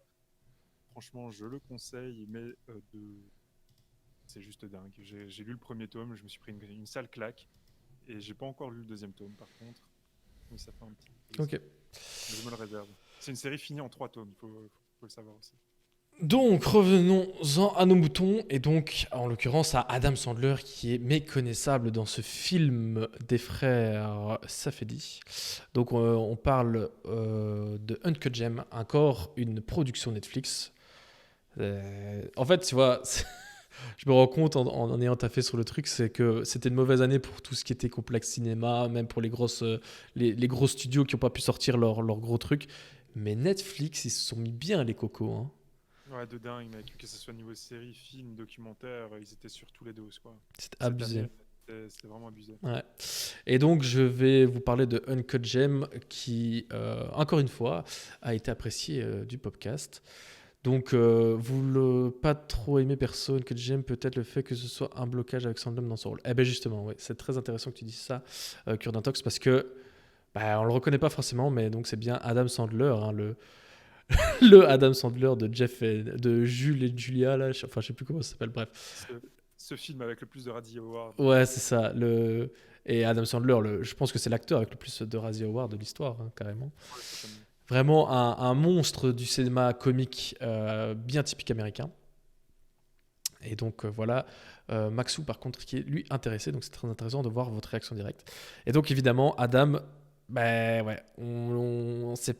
fait pas du Adam, donc c'est vrai que ça change, ça fait bizarre. Ça a vraiment été un risque pris par les frères Safdie après le très bon succès et la bonne réception de Good Times avec comment il s'appelle, Robert Pattinson. Et moi, j'avais vraiment bien aimé Good Times, donc j'étais vraiment emballé à mort par Uncut Gem. En plus, t'as Garnett qui est là. Enfin, t'avais du bon monde, quoi. Hein. Et ça reparle de basket, encore une fois. Et alors, quand j'ai vu le teaser avec Adam Sandler, j'ai fait, mais what the fuck? Soit c'est génial, soit c'est le plus gros plantage, quoi. Et il s'est avéré que c'était génial. Après, je comprends qu'on ne puisse pas aimer parce que c'est non-stop. C'est vraiment la particularité des films des frères Safdie. Hein. Ils te bourrent tout le temps. T'as pas de moment de te reposer quand tu regardes ce film. Au niveau de l'habillage sonore, c'est constant. Au niveau de l'action, c'est quand même très très soutenu aussi. Mais alors, l'histoire en elle-même, c'est quand même... la fin est incroyable. Évidemment, on va éviter les spoilers. Hein. Ouais, mais moi, ce que j'ai vraiment bien aimé, c'est que justement, tu dis que c'est constant, hein, c'est toujours, on te bombarde d'informations, que ce soit sonore ou visuel. Mais justement, je trouve que c'est fait exprès, tu vois. Ah oui, bah oui, mais moi j'adore, hein, mais je sais que c'est une des critiques que j'ai le plus entendues. Ouais, les gens ont eu du mal avec ça, mais je trouvais que le fait que ça soit un bruit constant pour justement montrer que tu es dans le personnage. Ouais, c'est ça. T'es dans la tête du personnage principal, en fait. Tu vis le film dans la tête du personnage principal, avec ce bruit constant dans sa tête, que ça travaille tout le temps. Et moi, j'ai surkiffé. J'avais plus du tout espoir en Adam Sandler. J'en avais juste marre de le voir dans des films comiques. Là encore, il vient de refaire son film d'Halloween. Oui. Bah, oui. C'est pas parce qu'il a fait Uncut Gem qu'il va refaire que des trucs comme ça. Quoi. Ouais, je le sais. Il est conscient de ce qu'il fait quand même, quoi.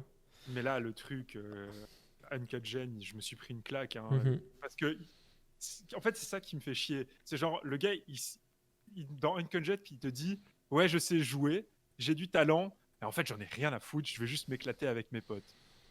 Et ça me casse un peu les couilles, qui gâche un peu entre guillemets son talent dans des films comme Hubby Halloween. Bah après, c'est son truc aussi, tu vois, et il y a des gens qui regardent, je veux dire, tu vois, c'est un style de cinéma, et c'est pas pour tout le monde. Moi, il a fait The Longest Yard, j'ai vraiment apprécié, tu vois. Enfin, il a fait des conneries que j'ai vraiment bien aimé. Je pense que tous, on a apprécié des conneries de Sandler. Après, il a fait des conneries très, très bonnes et des conneries très mauvaises aussi, tu vois. Ouais. Et alors, évidemment... Mais il en a quand même fait des nazes. Ouais, bah oui, c'est sûr, il a fait des navets. Et alors, c'est vrai que Maxou, il dit, un peu comme François Damiens, qui lui aussi avait cette étiquette de comique. Lui, il avait même, Damiens, plus une étiquette de gros pour chaud. Ouais. Et qu'il a réussi à un peu laver avec des très très belles performances, en effet. Ça, c'est sûr et certain. Et évidemment, moi, je suis toujours très très en colère contre l'Académie qui n'a pas offert une nomination aux Oscars pour Adam Sandler. Il l'aurait mérité. Ouais, là, franchement, il l'aurait mérité. Je dis pas qu'il devait gagner, parce qu'il y avait... Voilà, il faut pas non plus exagérer. Mais juste pour le fait de... Enfin, tu vois, pour tout, quoi. Pour tout ce qu'il y a autour de ce rôle et pour la performance, je trouve que, voilà, c'était un peu dommage. Ouais, parce qu'il sort vraiment même de son... comment dire, de son personnage de célébrité qui se donne, tu vois. Ouais, c'est clair. Je veux dire, ça n'a rien à voir avec le Adam Sandler que tu écoutes dans les interviews ou que tu vois dans ses autres films. Enfin, je veux dire, il méritait à fond sa nomination. Ouais, c'est sûr, c'est dommage. On va passer à ton film. Oui, mon film. Et alors, ton film, en regardant les petites stories, je pense que c'est unanime. Parce qu'en même temps, je crois que c'est le seul film de l'année au final. Donc, on vous propose une petite bande-annonce, évidemment.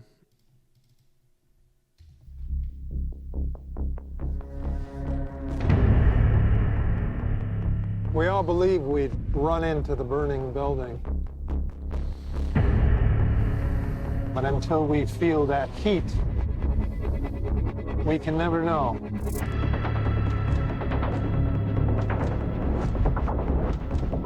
You do. You chose to die instead of giving up your colleagues.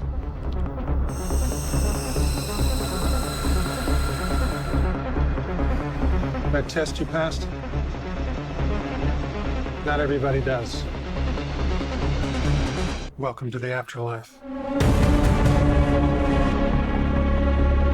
To do what I do I need some idea of the threat we face. As I understand it, we're trying to prevent World War III. Nuclear holocaust. No. Something worse. All I have for you is a word. Tenet. It'll open the right doors, some of the wrong ones too.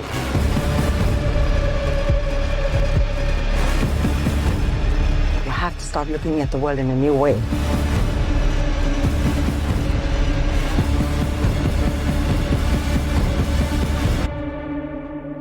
And try to understand it. Feel it.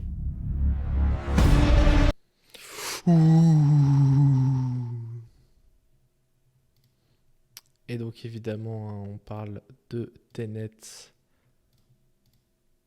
de Ouais, Mr. Tenet, Christopher Nolan. Tenet, Christopher Nolan, un mec. Déjà, Nolan, c'est un de mes chouchous. Il a réalisé pas mal de films qui m'ont claqué dans ma vie de cinéma, dans ma vie cinématographique. Tu vois, par exemple avec Le Prestige ou Memento. Mais là, Tenet, je l'attendais, mais vraiment énormément. Je pense que tout le monde l'attendait vu que c'est le seul blockbuster qui est sorti cette année. Ouais, le Prestige. Ouais, le Prestige. Pour moi, le Prestige, c'est mon préféré aussi. Oh, je viens de recevoir des notifications, j'ai gagné au loto. C'est pas vrai. Tu crois que j'ai gagné combien? Vas-y, continue. Je vais vous dire si j'ai gagné le gros lot en direct. Oh là là là là là. Ce serait énorme, hein. Ce serait un beau moyen. Oh, 1,25€, let's go! Il manque des zéros, je pense. Ils se sont trompés, il a eu un bug informatique. GG, thank you. Tenet avec Robert Pattinson et John. Et le gamin de l'autre, pourquoi tu te mets à rire? Ouais, non, rien. T'allais dire une connerie? J'allais dire des conneries, ouais. Non, donc oui, Tenet de Christopher Nolan avec Robert Pattinson, John David Washington et Michael Caine. En fait, il y a un casting de fou. Un casting royal, oui. Et c'est le gamin de truc, non? Oui, c'est le gamin de Washington, oui. Ouais, il me semble bien. Et d'autres, je regarde un peu. Mais ouais, franchement, il a. En fait, Tenet, cette année, il a profité et subi le Covid. Parce que dans un sens, c'est le seul film qui a osé prendre le risque de sortir. Enfin, le seul. Non, on en parlera d'un autre. On en parlera d'un autre. Oui. On parlera d'un autre. Mais c'est une des grosses. Pas du même budget de base. Non, mais c'est quand même un blockbuster. Bref, on en parlera après. Et donc, il a pris le risque de tenter le truc. Et donc, vu que c'était le seul film, tout le monde a parlé de ça, évidemment, et tout le monde a été le voir. Ouais, mais il a fait un flop au box-office. Oui. Et donc, d'où il a aussi subi le Covid, parce que même si tout le monde parlait de ça, il y a quand même Covid et les gens n'étaient quand même pas très chauds d'aller au cinéma. Mais moi, ça m'a fait vraiment plaisir. Ça m'a fait vraiment plaisir de revoir.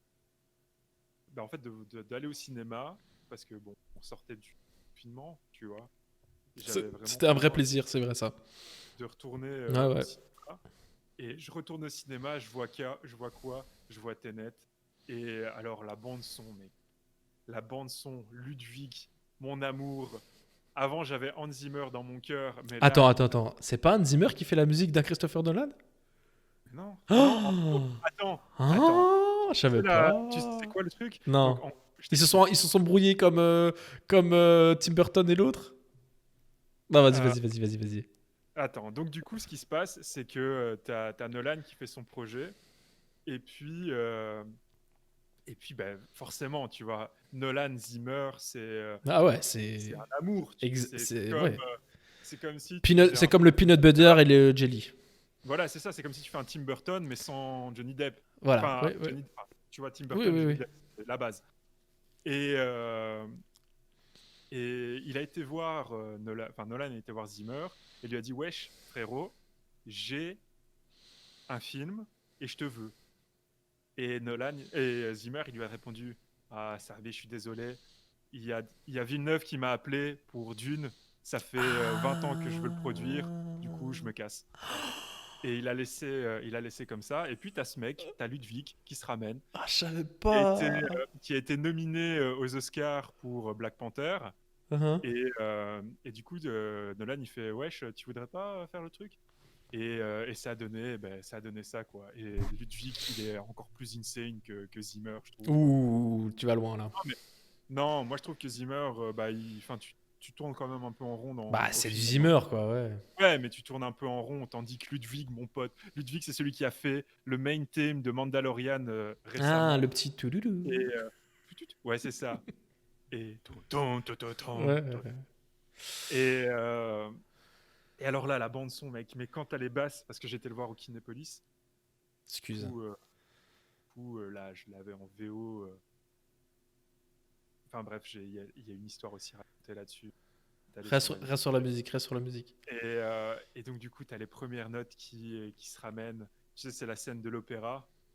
Avec toute la tension au possible, où tu te dis putain, c'est pas du Zimmer, enfin ça a l'air d'être du Zimmer, mais ça pleure, tu vois. Moi, tu vois, j'ai pas fait la diff.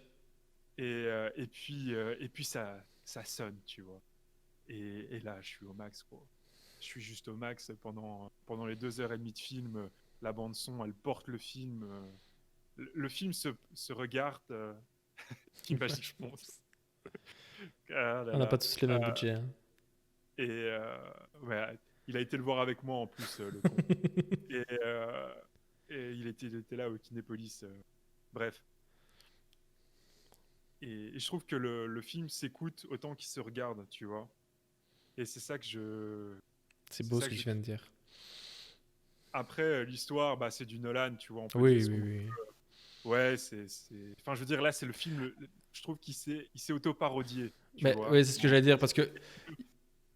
Il a essayé de faire genre, tu sais, un peu comme Interstellar, où il avait fait vraiment un travail de recherche scientifique pour expliquer tout son plot avec les parallèles temporels, enfin la dilatation temporelle, etc.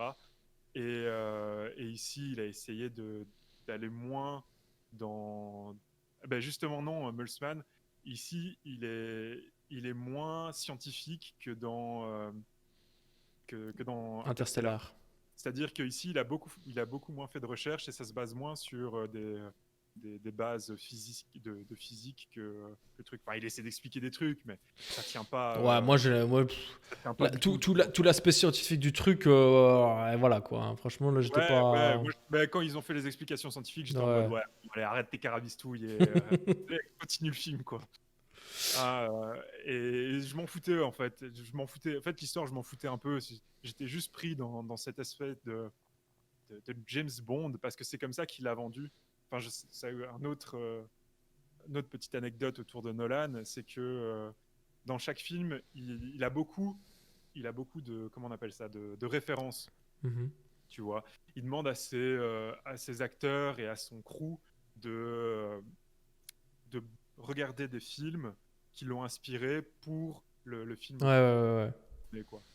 Et ici, Nolan, c'est ça qui est drôle, c'est il s'auto-parodie, mais pas dans sa technique. C'est-à-dire qu'ici, c'est juste... il s'est juste dit, je veux faire du James Bond, mais je veux pas faire du James Bond directement. Je veux que ça laisse le goût en bouche de James Bond. Oui, avec sa touch Nolan. C'est ça. Et donc du coup, ce qui s'est passé, c'est que il a vu enfin d'habitude, il réunit le crew juste avant de commencer le film, etc. Enfin de filmer. Mais là, il l'a pas fait. Et il s'est dit, je veux que que vous abordez le film comme si vous allez aborder un James Bond, mais le souvenir que vous avez du James Bond, tu vois. Ce que tu touches après avoir vu un James Bond, pas en faire un vrai, tu vois. Enfin bref, ça c'est du Nolan, quoi. Ouais. On est en mode technique, etc. Mais alors, ce qui est dingue aussi, je veux juste le noter. Vas-y. C'est que il y a 280 effets visuels au total. Donc ils ont utilisé 280 effets. Ils ont tourné 280 scènes pour des effets visuels. Ok. Pour donner un ordre de truc, c'est que c'est un peu moins qu'un film romantique comédie d'aujourd'hui. Tu vois,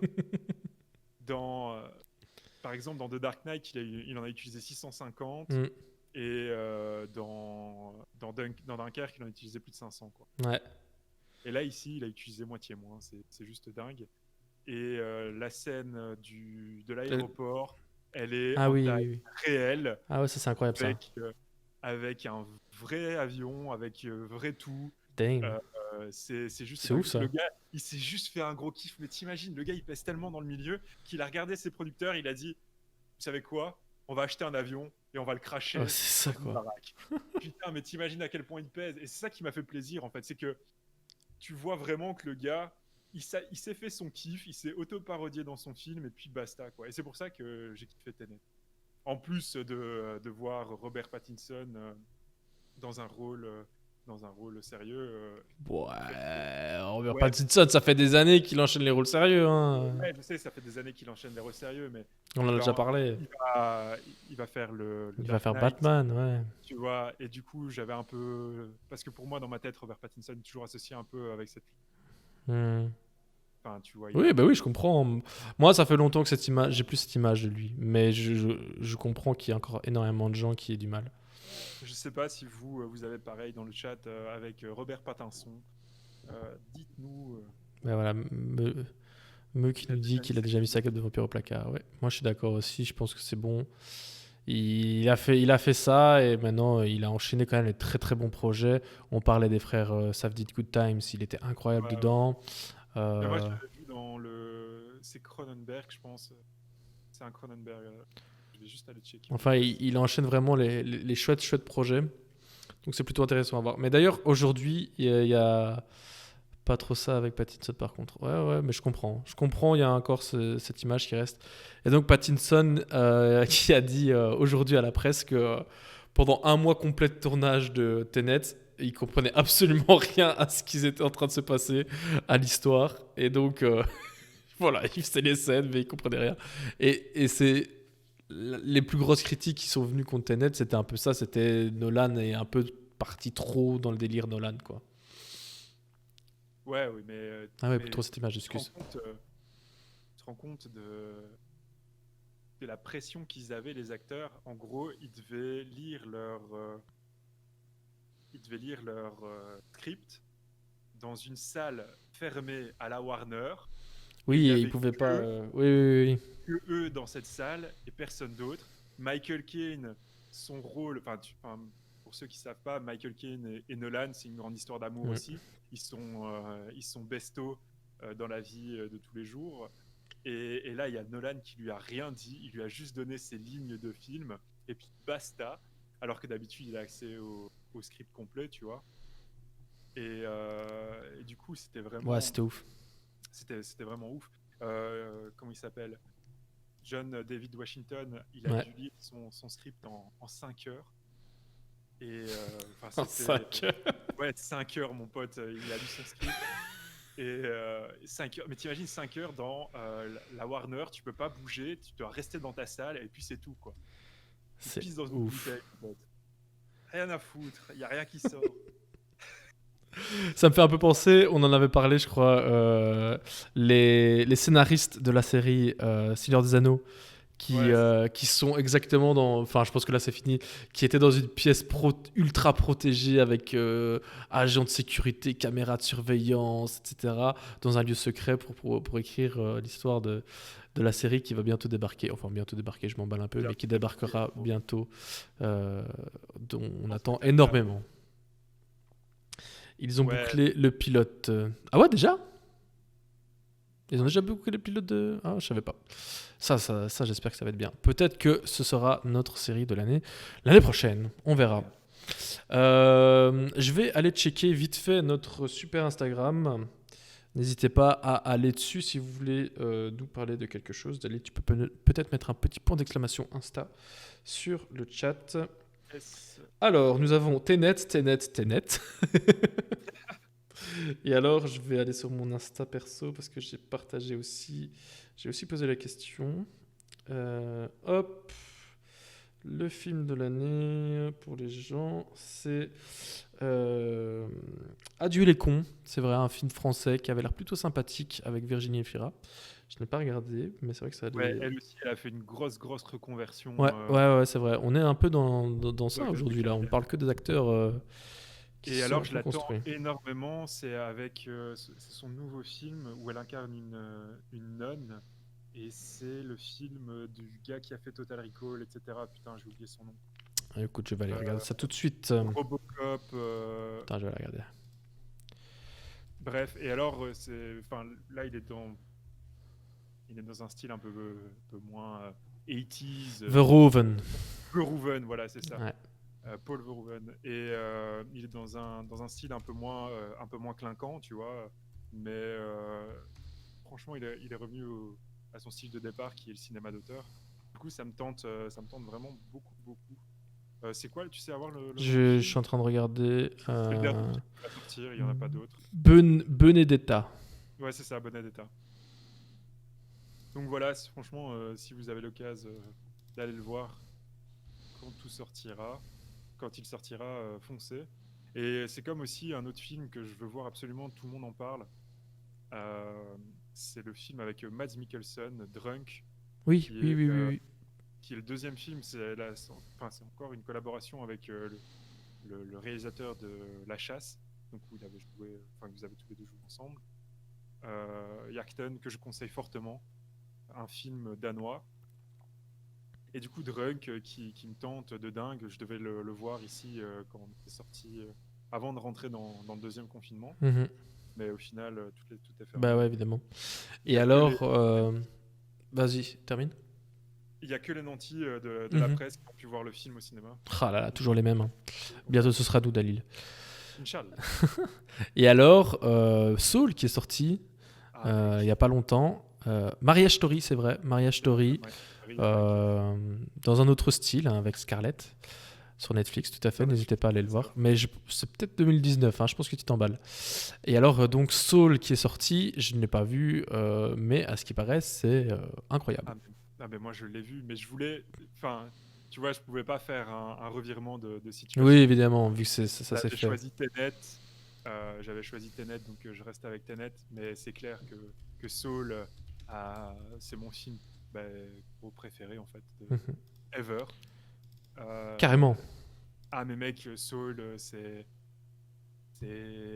la révélation. Je m'y attendais pas. Enfin, je m'attendais à quelque chose de vraiment génial, mais je m'attendais pas à me prendre une grande claque comme je me suis pris en regardant le film. Enfin, à ce qui paraît, moi, je n'entends que des trucs élogieux. Mais écoute, je vais te donner accès à Disney+. Là on parle. Accès à Disney+ légal dans une conversation entre nous. Justement, je pensais le mettre. Après, tu te démerdes pour trouver le titre français. Mais je vais vous le... mais franchement... vas-y, fonce. Fonce. Tout le monde le dit. Il est tellement touchant, alors l'animation, elle est tellement folle. Enfin, il y a tout qui est bien, en fait. Il y a vraiment tout dans ce film, de la bande son à l'histoire, aux personnages, à l'animation, en passant par les voix. C'est tellement génial. Je ne peux que te le conseiller de le regarder au moins une fois par an pour voir si tu évolues de la même façon, tu vois. Genre, tu regardes une première fois le film, tu écris tes pensées, etc. Et puis après, tu regardes une deuxième fois, parce que c'est un film qui va te suivre toute ta vie, tu vois. C'est pas... Il faut le voir pour le comprendre. Il faut le voir pour le croire. Parce que je viens de voir ta petite tête qui a passé un point d'interrogation sur ce que je disais, mais tu vas comprendre ce que je veux dire quand tu vas le mater. Parce que c'est vraiment qui te fait revoir tes valeurs et alors ta perception de la vie. Enfin, voilà. C'est pour ce que tu viens de dire, Dalil. Ouais, je sais, désolé. Bah écoute... Oui, et comme dit Doc, c'est Jamie Foxx à la voix principale, et alors il y a Tina Fey aussi dans le rôle. Ah oui, je comprenais pas ce qu'il disait justement. Okay. Ouais. Incroyable, Jamie Foxx. Ouais, bah là, écoute, il a fait vraiment du taf. Comme quoi, il peut faire de la merde comme il peut faire du bon. T'es dur avec cet homme à chaque fois qu'on en parle. Bon. Oh là là, à chaque fois qu'on en parle, tu reviens avec Robin des Bois et on oublie carrément tout le reste de sa carrière, quoi. Django, Ray, ça, aux oubliettes. Je pense que tu es trop dur avec ce jeu. Je suis jaloux de son Chibrax. Ben voilà, c'était vraiment fun tout ça, mais maintenant on va parler un peu on va parler un peu des flops de cette année, et donc là on a pris une approche un peu différente. On a mis tous nos flops tous ensemble parce qu'on était d'accord sur pas mal de trucs, et donc on va directement rentrer là-dedans avec le premier flop de l'année, Space Force. Ben voilà, on a chuché Netflix toute la soirée. Là, on peut bien un peu leur dire que c'était de la merde. Donc, Space Force avec notre ami Steve Carell. Mais le casting, mon pote. Incroyable casting. Ah putain, comment il s'appelle? Je vais aller te le chercher là tout de suite. John Malkovich, Lisa Kudrow, Diana Silvers. Ben Schwartz aussi. Et surtout Greg Daniels à la production. Et on retrouve le duo Greg Daniels et Steve Carell. Et Michael Scott. L'époque The Office US. Moi, j'étais on était au top, hein. Moi, j'étais au top. Je me suis dit, punaise, ça va être insane, je vais pleurer de rire. Et au final, je regarde le premier épisode et j'étais là, ok. Je regarde le deuxième épisode, j'ai pas rigolé, j'ai fait, allez, c'est bon, casse. Et alors, et Greg Daniels qui était derrière Upload, hein, dont on a parlé, donc qui se retrouve, c'est le seul qui se retrouve dans les deux catégories des flops et des tops. Comme quoi, on peut avoir une année mitigée. Mais je pense quand tu regardes un peu, tu te dis, enfin, je sais pas si les gens le savent, mais donc en gros, Space Force, tu vas suivre Steve Carell qui est là, qui est un lieutenant, il attend sa promotion pour être au top du top des militaires, et en gros il va se retrouver à la tête de la Space Force, qui est une vanne en fait. Donc la série est une vanne faite à Trump. Ouais, c'est ça. Puisque mais Trump avait fait qu'il allait moi, faire ce qui la m'a... Space Force. Moi, là, enfin, tu vois, malgré le casting, malgré Greg Daniels, là où j'ai senti que ça risquait d'être très mauvais, c'est que ça a été très très vite en fait. Parce que Trump a annoncé cette idée de Space Force, je sais pas quand, mais il n'y a pas si longtemps que ça, évidemment, vu qu'il a eu un mandat de 4 ans. Et ils sortent avec ça, et je me dis, mais what the fuck, ils ont tourné ça, enfin, ils ont dû écrire, produire, tourner tout ça, monter. Tu peux pas, sauf si c'est un coup de génie, mais sinon, c'est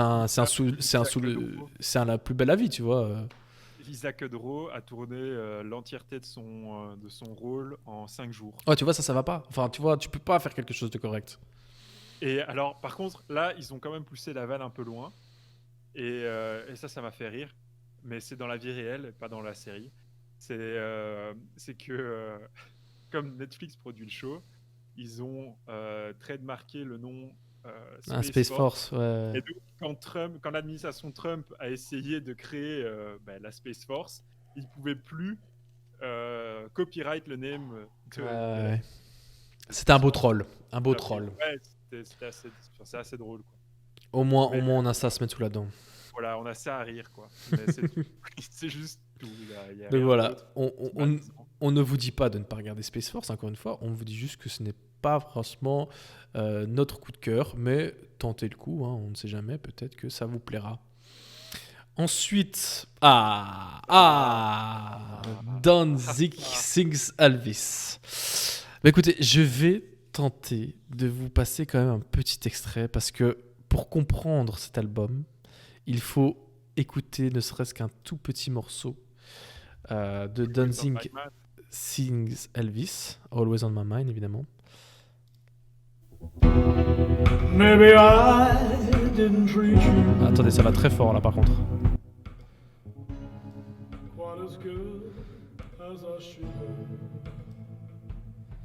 Voilà, et donc ce n'était pas moi qui étais en train de chanter en playback, hein, c'est bien l'album officiel de Danzig qui nous a proposé un album de reprise d'Elvis. Mais alors Danzig... Justement, Danzig, ils sont connus pour leur premier album, en fait, donc l'album éponyme Danzig, qui est sorti dans les années 80, je pense. Ouais, c'est ça. Et donc, en fait, Danzig, c'est le groupe de Glenn Danzig, qui est donc le chanteur, qui a été aussi à la base de Misfits, qui a eu énormément de succès aussi dans ces années-là, comme étant précurseur de l'horror punk.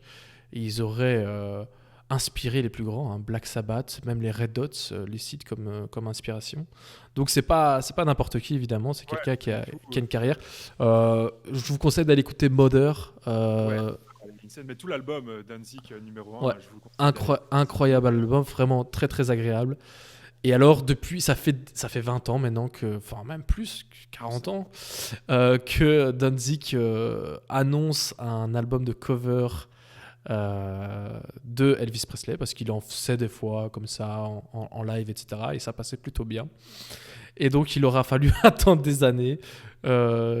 Et aussi, évidemment, quelques paquets de cigarettes ou je ne sais quoi, mais Danzig n'y est plus, malheureusement. Et là, il nous propose un album. Oh, les gars, franchement, j'ai jamais entendu une aussi mauvaise qualité d'album pour un artiste de renommée internationale. Parce que des mauvais albums, au niveau du mastering, etc., ça existe. Hein. Mais des mecs qui ont une carrière comme ce gars-là, qui osent sortir ça, franchement... Oh. Ouais, mais ils sont quand même un peu dans la pente descendante depuis quelques albums aussi. Mais ouais, mais bon, tu sors pas ça, enfin, je veux dire. Ah, c'est chaud, franchement, c'est vraiment chaud. Mais le pire, c'est que je les ai vraiment dosés, tu vois, quand j'étais gamin, parce qu'ils étaient apparus sur Guitar Hero, et j'avais fait mes 5 étoiles dans tous les trucs. et là, mec, c'est juste malaisant. Je vais vous proposer l'album dans le chat. Allez écouter, franchement, je vous invite à aller checker ça. Mais ouais, c'est dommage. C'est dommage de finir comme ça, évidemment. Enfin, de finir, il n'est pas encore mort, hein, mais il s'en rapproche, évidemment. C'est le psy. Non, mais voilà. J'ai rien d'autre à dire, c'est juste... Enfin, tu vois, genre, je vois dans le chat, il y a les copains de WNA, on est là. Je veux dire, on avait un projet, on enregistrait en studio nous-mêmes, enfin on avait des boss qui étaient quand même avec nous, mais on sortait des trucs mieux enregistrés, mieux masterisés que ça, quoi, tu vois. C'est chaud. Enfin, je veux dire, mes potes rappeurs, ils sortent des meilleurs trucs que ça. Enfin bref. Voilà, c'est vraiment un bon gros flop, donc n'hésitez pas à aller écouter ça pour vous marrer un peu. Après, il y a des gens qui apprécient, hein, beaucoup de reverb, etc. On dirait les effets que je mettrais là. Ouais, voilà, c'est ça. C'est exactement ça. Mais ouais, non, c'est chaud. C'est vraiment dommage. Ce serait vraiment dommage. Ouais, c'est dommage. Mais sinon, après, on passe à quoi ? On passe à ton flop. Ouais, c'est mon flop. Hein. Alors, voilà, le deuxième qui est dans les flops et dans les tops. Hein. Ah ouais, là, le RTJ. Donc moi, quand j'avais entendu ça...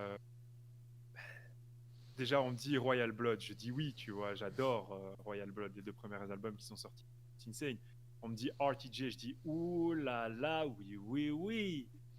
Et puis il y a le résultat final, gros. Ça dure 2 minutes 53.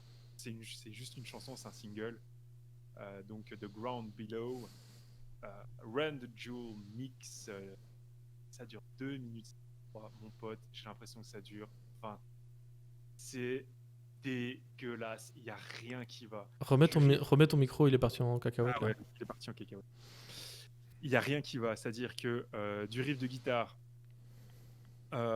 aux paroles, au flow, et juste même le mastering final, enfin je veux dire, c'est un bruit en fait, c'est juste dégueulasse et il m'en faut pas. Et pourtant, RTJ fait partie de mon meilleur album de l'année. Bah ouais, c'est ça, c'est incroyable quand même. Et celui-là, c'est juste, je tire la chasse mon pote et on n'en parle plus quoi. C'est juste dégueulasse. Ça va, bah écoute, moi j'ai pas écouté donc je ne me prononcerai pas. Va pas. Donc on tire la chasse et on passe à El Famoso blockbuster de l'année. On en a parlé dans un épisode, non?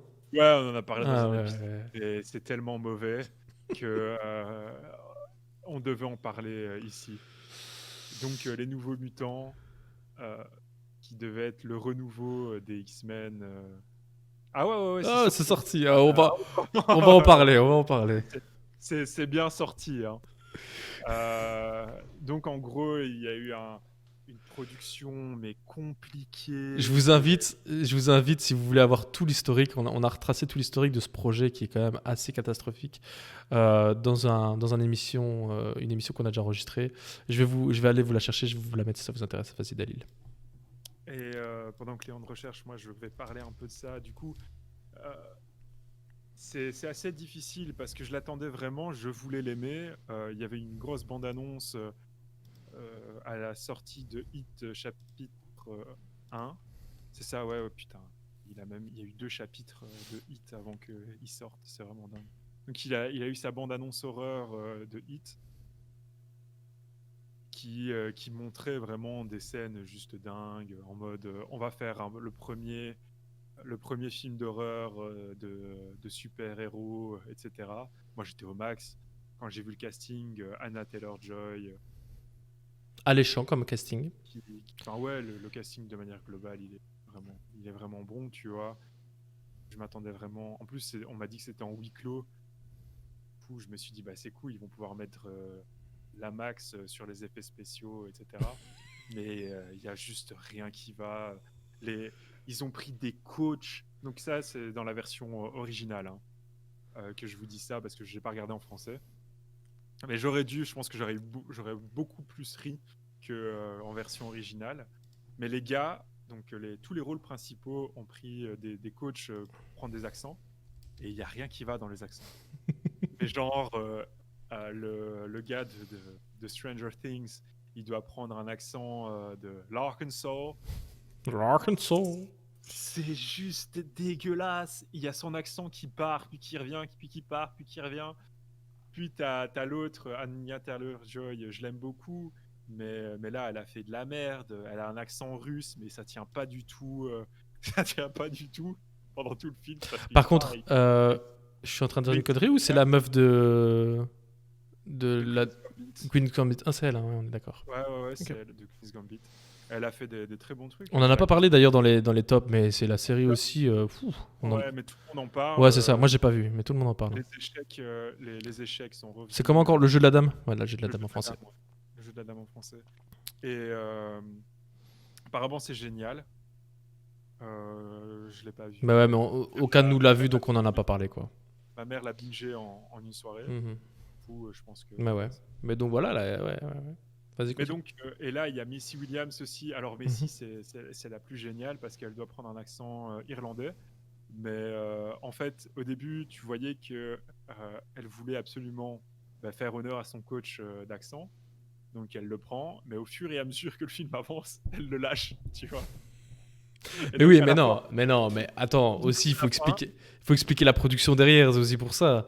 Tu te fais chier à travailler ton accent, tu filmes comme ça, et puis 2 ans après, on t'appelle pour re-shooter des scènes, tu vas ni commencer à refaire ton accent, tu vois. Ouais, mais bon, mec, je suis désolé. Enfin bref. Il n'y a rien qui va. Mais même dans l'histoire, elle est chiante. Ouais, c'est pas ouf. Non, c'est pas ouf. C'est vraiment pas ouf. Enfin, tu vois, normalement, dans un film de... Ben justement, je me le pose, Meulsmeux, si c'était une répétition, parce que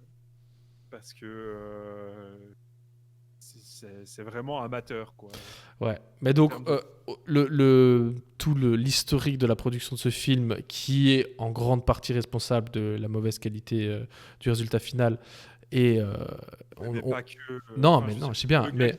Le gars qui a réalisé ça, il avait jamais fait de film d'horreur de sa vie. Oui, mais oui, je sais. Il détestait les films d'horreur. Ouais, mais gros, on a parlé d'Adam Sandler il y a quelques minutes, qui a jamais fait de film sérieux, et là, il en a fait un. Ouais, mais il a jamais dit « je déteste les films sérieux ». Oui. Tu vois.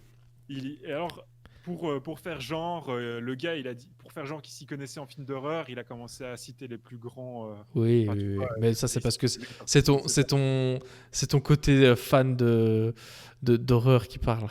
Ouais, mais non, je suis désolé. Alors, est-ce qu'on parle du monde X-Men ? On l'évoque vraiment vite fait, mais... C'est malaisant parce qu'ils font un flashback. Ouais. En fait, tu pensais que ça se déroulait à une certaine époque, puis tu as le flashback qui est là, et ça dit... et donc ça gâche une tout. référence à Logan, en fait. Mm-hmm. Et donc ça dit que ça se passe après Logan, mais il y a des indications comme quoi ça se passe avant Logan. Ouais, c'est vraiment confus. Et du coup, t'es là, mais qu'est-ce que t'essaies Mais de même faire au niveau du film, il y avait une volonté de mettre beaucoup plus d'éléments des X-Men dedans pour relancer la machine. Puis, je pense que quand les studios ont vu que c'était vraiment pas terrible, ils se sont dit non, on va pas faire ça. Et donc, on va retirer la plupart des références. Mais alors, donc, juste pour faire un petit topo, c'est un film qui a été commencé à être produit en 2015 et qui est sorti maintenant. Donc, avec des reshoots et des nouveaux montages, des changements de direction, enfin bref, c'était vraiment, vraiment casse-tête, quoi. Et pourquoi c'est sorti le 26 août, vous me demandez, alors que rien ne sortait à ce moment-là ? C'est parce que Disney attendait un moment pour le sortir et ils se sont dit, bon, là, on peut le balancer, si ça foire, on dira que c'est à cause du Covid. C'est ce qu'ils ont fait et c'est passé crème, au final. Ouais, vraiment. Bah, il va être vite oublié. Bah oui, c'est ça, c'était la volonté. Mais tu vois, t'es obligé de en faire quelque chose. T'as passé autant de thunes et d'argent, enfin de thunes et de temps sur un projet, t'es obligé d'en faire quelque chose, quoi. C'est ça. Je pense qu'on en a encore un. Non, on n'en a plus. Je vais aller voir sur notre Instagram. Alors, je vous ai demandé vos déceptions de l'année. Je pense que ça a été interprété d'une autre façon. Donc, en déception de l'année, nous avons... Alors, hop. Nous avons 2020. Tout à fait. C'est vrai. Grosse déception de l'année. Le Covid, hein, évidemment. Ça, on en a déjà assez parlé. Ma vie sentimentale. Donc Haussmann, si tu es dans le chat, courage à toi. J'espère que 2021 sera mieux à ce niveau-là. Et puis moi-même aussi. Donc je ne te connais pas, mais force à toi, amour et pop culture pour 2021. Je te jette une petite passe sans regarder, no look pass. Qu'est-ce que tu attends le plus en 2021 au niveau de la pop culture ? Sincèrement, moi j'attends vraiment, c'est que je voulais parler d'un manga, tu vois, qui était mon gros coup de cœur manga de cette année, qui est No Longer Human qu'elle existe, qui est No Longer Human de Junji Ito, tu vois. J'aimerais vraiment que ce manga soit traduit en français pour que tout le monde le découvre, déjà redécouvre cet auteur, ce mangaka plutôt, et puis en série, t'avouerais que la suite du Mandalorian, je suppose que t'es hype. Plus que hype, tu vois, je suis aussi hype pour toutes les séries. Ah ouais, mais c'est vrai. Et ça, il faut on va faire une émission spéciale. Je l'annonce déjà. La décision a été prise à l'instant par moi-même. On va faire une émission spéciale sur tout ce qui a été annoncé par Disney il y a quelques semaines. Avec un calendrier comme Jaja de 10 séries Star Wars, 15 séries Marvel, des films, des séries basées sur des univers de dessins animés. Enfin, vraiment un calendrier monstre. Donc, ça mérite une petite émission pour parler de tout ça. Donc, c'est vrai qu'il y a tout ça qui va arriver. Et ça va arriver très, très fort, je crois. Ouais, et... Mais du coup, il faut quand même le dire que c'était sur plusieurs années. Hein. Enfin, oui, ça va pas être en 2021. Mais en ça 2021, vous sortez 10 séries. Mais tout ce qui a été... Tout ce qui a été annoncé avant, qui devait sortir là, cette fin d'année, va arriver, j'espère, en 2021. Captain America de Falcon Soldier. On a aussi WandaVision. Attends, c'est Falcon et The Winter Soldier. Oui, j'ai dit Captain America, oui. Excusez-moi. J'ai fait un petit crossover. WandaVision, enfin, il y a plein de trucs. Donc, Disney+, cette année, ça valait peut-être pas la peine de le prendre, sauf pour The Mandalorian. Je pense qu'en 2021, ça va commencer à être intéressant. Et Saul, c'est vrai. N'hésitez pas dans le chat aussi à nous dire ce que vous attendez le plus au niveau pop culture en 2021. Et même si vous avez des flops, n'hésitez pas à balancer. Moi, j'étais checké un peu pendant qu'on parlait. On en a parlé. C'est vrai que la série Seigneur des Anneaux est prévue pour 2021. Donc, j'espère qu'ils vont... Nouvelle saison de You. Oui, le film Camelot aussi, c'est vrai. Oui, c'est vrai ça. Et Seigneur des Anneaux, ouais. Nouvelle saison. You, j'ai jamais regardé. T'as déjà regardé, toi, Dali? Ouais, je suis pas trop fan, je t'avouerai. Je suis pas rentré dans le délire. Parce que c'est particulier. Enfin, c'est malaisant, mais je suppose que c'est le but de la série, quoi. C'est le but de la série, mais le problème, c'est que tu vois, dans ce genre de. Enfin, pour moi, dans mes valeurs de films qui se veut comme ça, thriller horreur, c'est que le méchant est quand même. En fait, en gros, si tu veux, la série, elle prône, pour moi, mon vision, que le stalkage, c'est bien, tu vois. Stalker des gens, c'est juste, c'est bien, en fait, au final. Tu vois, le héros, il se prend des claques, mais ça va, quoi. Au final, il est toujours là. Je sais pas, j'ai jamais regardé. Et du coup, moi, j'ai dit, non, en fait, je peux pas cautionner ce genre de truc. Mais je vais pas spoiler parce qu'il y a peut-être des gens qui veulent se mettre à la série, mais du coup, moi, j'attendais des trucs et je me dis, il va y avoir un retour de bâton, tu vois, il va y avoir un retour de bâton, mais qui vient jamais. Et t'imagines que s'il y a des gens qui adoptent ce genre de position, qui se disent, ouais, mais regarde, lui il fait ça, du coup, je vais se faire aussi. Surtout que les Américains, ils sont pas. Enfin voilà, quoi, c'est les Américains. Ouais, après, moi, de ce que je vois d'extérieur, Penn Badgley, donc l'acteur qui joue le rôle principal, il parle quand même beaucoup en mode depuis qu'il fait ce rôle-là, il s'en prend plein la gueule. Donc je pense que les gens comprennent quand même que c'est le méchant, quoi. Ouais, mais dans la série, il est pas mis comme méchant. Tu vois, il a jamais été tourné comme méchant. Il sera, de ce que j'ai compris, parce que j'ai quand même tapé un peu la saison parce que voilà, il faut un minimum de regard critique. On a de la compassion. Ouais. Après, ça c'est aussi la force aussi dans les méchants. Des fois, Thanos, t'as de la compassion quand même pour lui, quoi. Mais c'est pas la même chose. Thanos, c'est un extraterrestre. Même, c'est pas la même chose. Ça prône pas les mêmes valeurs. Ça prône pas C'est vraiment une déviance, ce qui est prôné dans la série. Genre, tu peux t'amuser à stalker une meuf, à connaître toute sa vie, etc. Et au final. Ouais, je vois ce que tu veux dire. Je suis en train de checker vite fait parce que j'ai. Ça, je pense que je m'emballe un peu.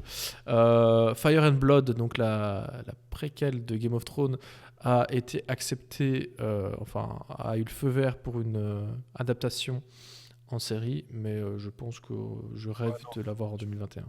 Non, je pense que tu peux. Là, c'est un rêve. S'ils le font en 2021, tu vas tomber comme un.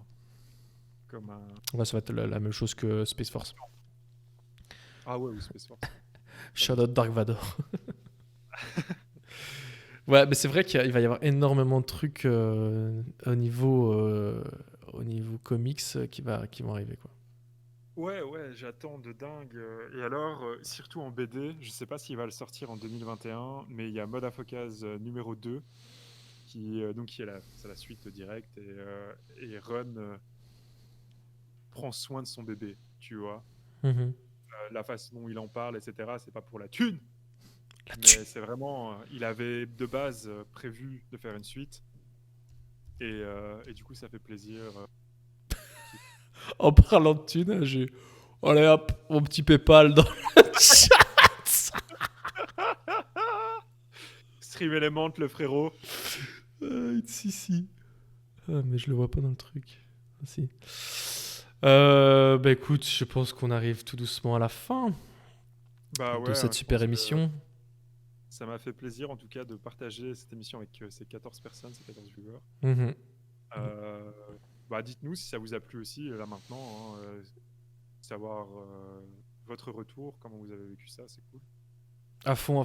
Ouais, c'était vraiment, on s'est dit, écoute, on allait tenter, on a fait ça un peu à la va-vite, mais trop fort les gars, très pro, concrète. Merci beaucoup, on On a vraiment essayé de faire ça tranquille, chill. En fait, c'est vraiment cet aspect avec le chat, interaction avec le chat qui nous intéressait avec ce format-là. Et je pense qu'on est d'accord, hein, Dalil, enfin on va faire un récap entre nous, hein, pour dire que ça apporte vraiment quelque chose en plus à cette émission, quoi. Refaisons l'occasion. Bah ouais, enfin moi je pense que si c'est prévu. Déjà là, ici, je suis désolé d'avoir ma cam dégueulasse, etc. J'ai oublié d'acheter mon adaptateur pour ma caméra. Du coup, c'est pour ça que vous me voyez en contre-plongée dégueulasse, basse qualité. Mais t'es magnifique. Attends, regarde-moi, double montant. Merci. Et bah ouais, mais en effet, je pense que... Step up, quoi. Je pense que ouais, on va un peu step up, mais je pense qu'en effet, c'est pas une mauvaise idée de faire ça pour certaines occasions. Tu vois, on va pas partir sur un stream toutes les semaines. Mais... non, c'est pas possible, c'est intenable. Non. Mais c'est vrai que de temps en temps, quand il y a un chouette truc dont on peut discuter, etc., ça en vaudra la peine, quoi. Oui. Mais en tout cas, merci à tous d'avoir été aussi réactifs dans le chat. Merci de nous avoir suivis. Quelques fois par an, ouais, c'est ça. On va un peu analyser le projet. N'hésitez pas à nous suivre sur tous nos réseaux sociaux qui sont magnifiquement affichés tout en haut grâce à la magie d'Internet.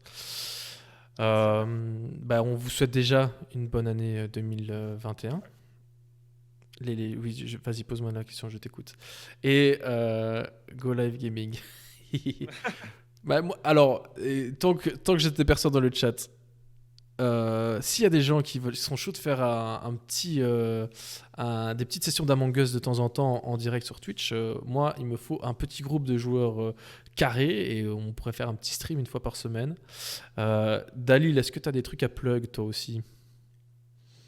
Mais moi, je suis en train de taper sur un projet, ouais, mais je vais pas encore en parler là maintenant, mais ouais, on parlera dans les live streams si jamais.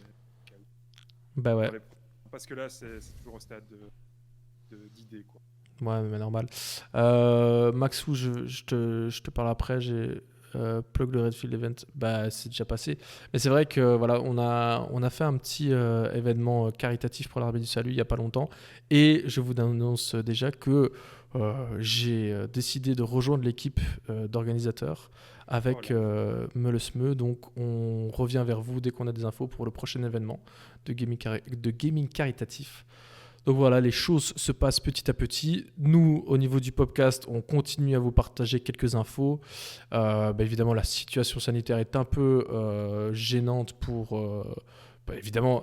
vous parler de sujets intéressants, vu qu'il n'y a rien qui sort, etc. C'est un peu compliqué. Mais on espère revenir évidemment en 2021 avec avec notre saison 2 pour le plaisir de vos petites oreilles. Merci à tous et à la prochaine. Allez, comment on disait? Ah oui, oui. Alors, la pop culture.